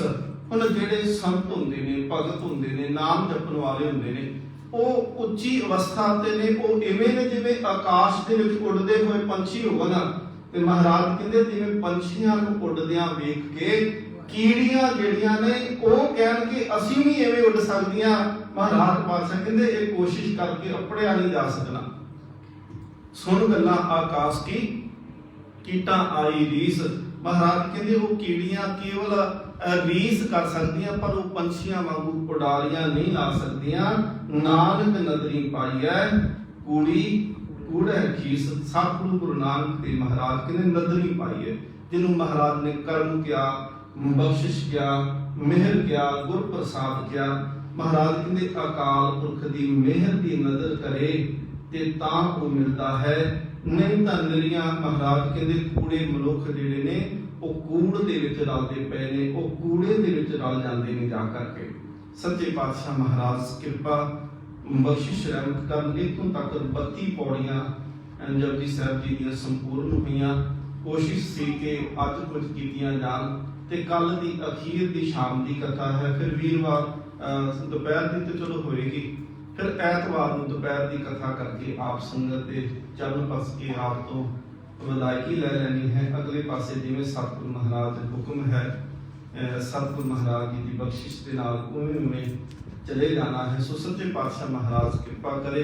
ਅਰਦਾਸ ਕਰਿਆ ਕਿ ਸਭ ਤੋਂ ਪਹਿਲਾਂ ਤਾਂ ਇਹ ਅਰਦਾਸ ਕਰੋ ਕਿ ਸਾਡੇ ਅੰਦਰ ਪਿਆਸ ਜਾਗੇ। ਜਿਹਦੇ ਅੰਦਰ ਪਿਆਸ ਜਾਗਦੀ ਹੈ ਉਹ ਪਾਣੀ ਦੇ ਗਲਾਸ ਨੂੰ ਜਾ ਕੇ ਹੱਥ ਪਾਉਂਦਾ ਹੈ, ਉਹ ਦੌੜਦਾ ਹੈ ਕਿ ਮੈਂ ਪਿਆਸਾ ਹਾਂ, ਮੈਨੂੰ ਪਾਣੀ ਮਿਲਣਾ ਚਾਹੀਦਾ ਹੈ। ਤੇ ਆਸ ਇਹ ਕਰੋ ਹੈ ਪ੍ਰਮਾਤਮਾ ਅਸੀਂ ਪਿਆਸੇ ਹਾਂ ਤੇ ਬਿਨਾਂ ਤੇਰੇ ਨਹੀਂ ਬੁਝਣੀ ਇਹ ਮੇਰੀ ਪਿਆਸ ਜਨਮਾਂ ਦੀ। ਇਹ ਸੱਚੇ ਪਾਤਸ਼ਾਹ ਸੀ ਤੇ ਜਨਮਾਂ ਤੋਂ ਬਹੁਤ ਜਨਮ ਵਿਛੜੇ ਤੇ ਮਾਤੋ ਅਸੀਂ ਜਨਮਾਂ ਤੋਂ ਵਿਛੜੇ ਹਾਂ ਤੇ ਬਿਨਾਂ ਤੇਰੇ ਨਹੀਂ ਬੁਝਣੀ ਇਹ ਮੇਰੀ ਪਿਆਸ ਜਨਮਾਂ ਦੀ। ਪਿਆਸਾ ਥਲ ਹਾਂ ਮਿਲ ਮੈਨੂੰ ਨਦੀ ਬਣ ਕੇ। ਸੱਚੇ ਪਾਤਸ਼ਾਹ ਤੇਰਾ ਨਾਮ ਸਮੁੰਦਰ ਹੈ, ਗੁਰੂ ਸਮੁੰਦਰ ਨਦੀ ਸਭ ਸਿੱਖੀ। ਸੱਚੇ ਪਾਤਸ਼ਾਹ ਮਹਾਰਾਜ ਕਿਰਪਾ ਕਰਨ, ਨਾਮ ਰੂਪੀ ਜਲ, ਨਾਮ ਰੂਪੀ ਅੰਮ੍ਰਿਤ ਸਾਨੂੰ ਮਿਲੇ। ਤੇ ਇਹ ਮਿਲੇਗਾ ਉਦੋਂ ਜਿੱਦਣ ਸਾਡੇ ਅੰਦਰ ਪਿਆਸ ਜਾਗੇਗੀ। ਗੁਰੂ ਕਿਰਪਾ ਕਰੇ। ਸੁਣਿਆ ਮੰਨਿਆ ਮਨ ਕੀਤਾ ਭਾਓ, ਅੰਤਰਗਤ ਤੀਰਥ ਮਨ ਨਾਓ। ਬੋਲਦਿਆਂ ਹੋਈਆਂ ਬੇਅੰਤ ਭੁੱਲਾਂ ਦੀ ਖਿਮਾ। ਕੱਲ ਦੇ ਦੀਵਾਨ ਦੇ ਵਿੱਚ ਹਾਜ਼ਰੀ ਭਰਿਓ। ਅਖੀਰਲੀ ਤੱਕ ਅਸੀਂ ਸਮਾਪਤੀ ਜਿਹੜੀ ਸੰਪੂਰਨਤਾ ਜਪਜੀ ਸਾਹਿਬ ਦੀ ਕਰ ਸਕੀਏ। ਗੁਰੂ ਕਿਰਪਾ ਕਰੇ। ਅਰਦਾਸ ਕਰਿਓ, ਅਸੀਸ ਬਖਸ਼ੋ। ਬੁਲਾਓ ਫਤਿਹ ਆਖੋ ਜੀ। ਵਾਹਿਗੁਰੂ ਜੀ ਕਾ ਖਾਲਸਾ, ਵਾਹਿਗੁਰੂ ਜੀ ਕੀ ਫਤਿਹ।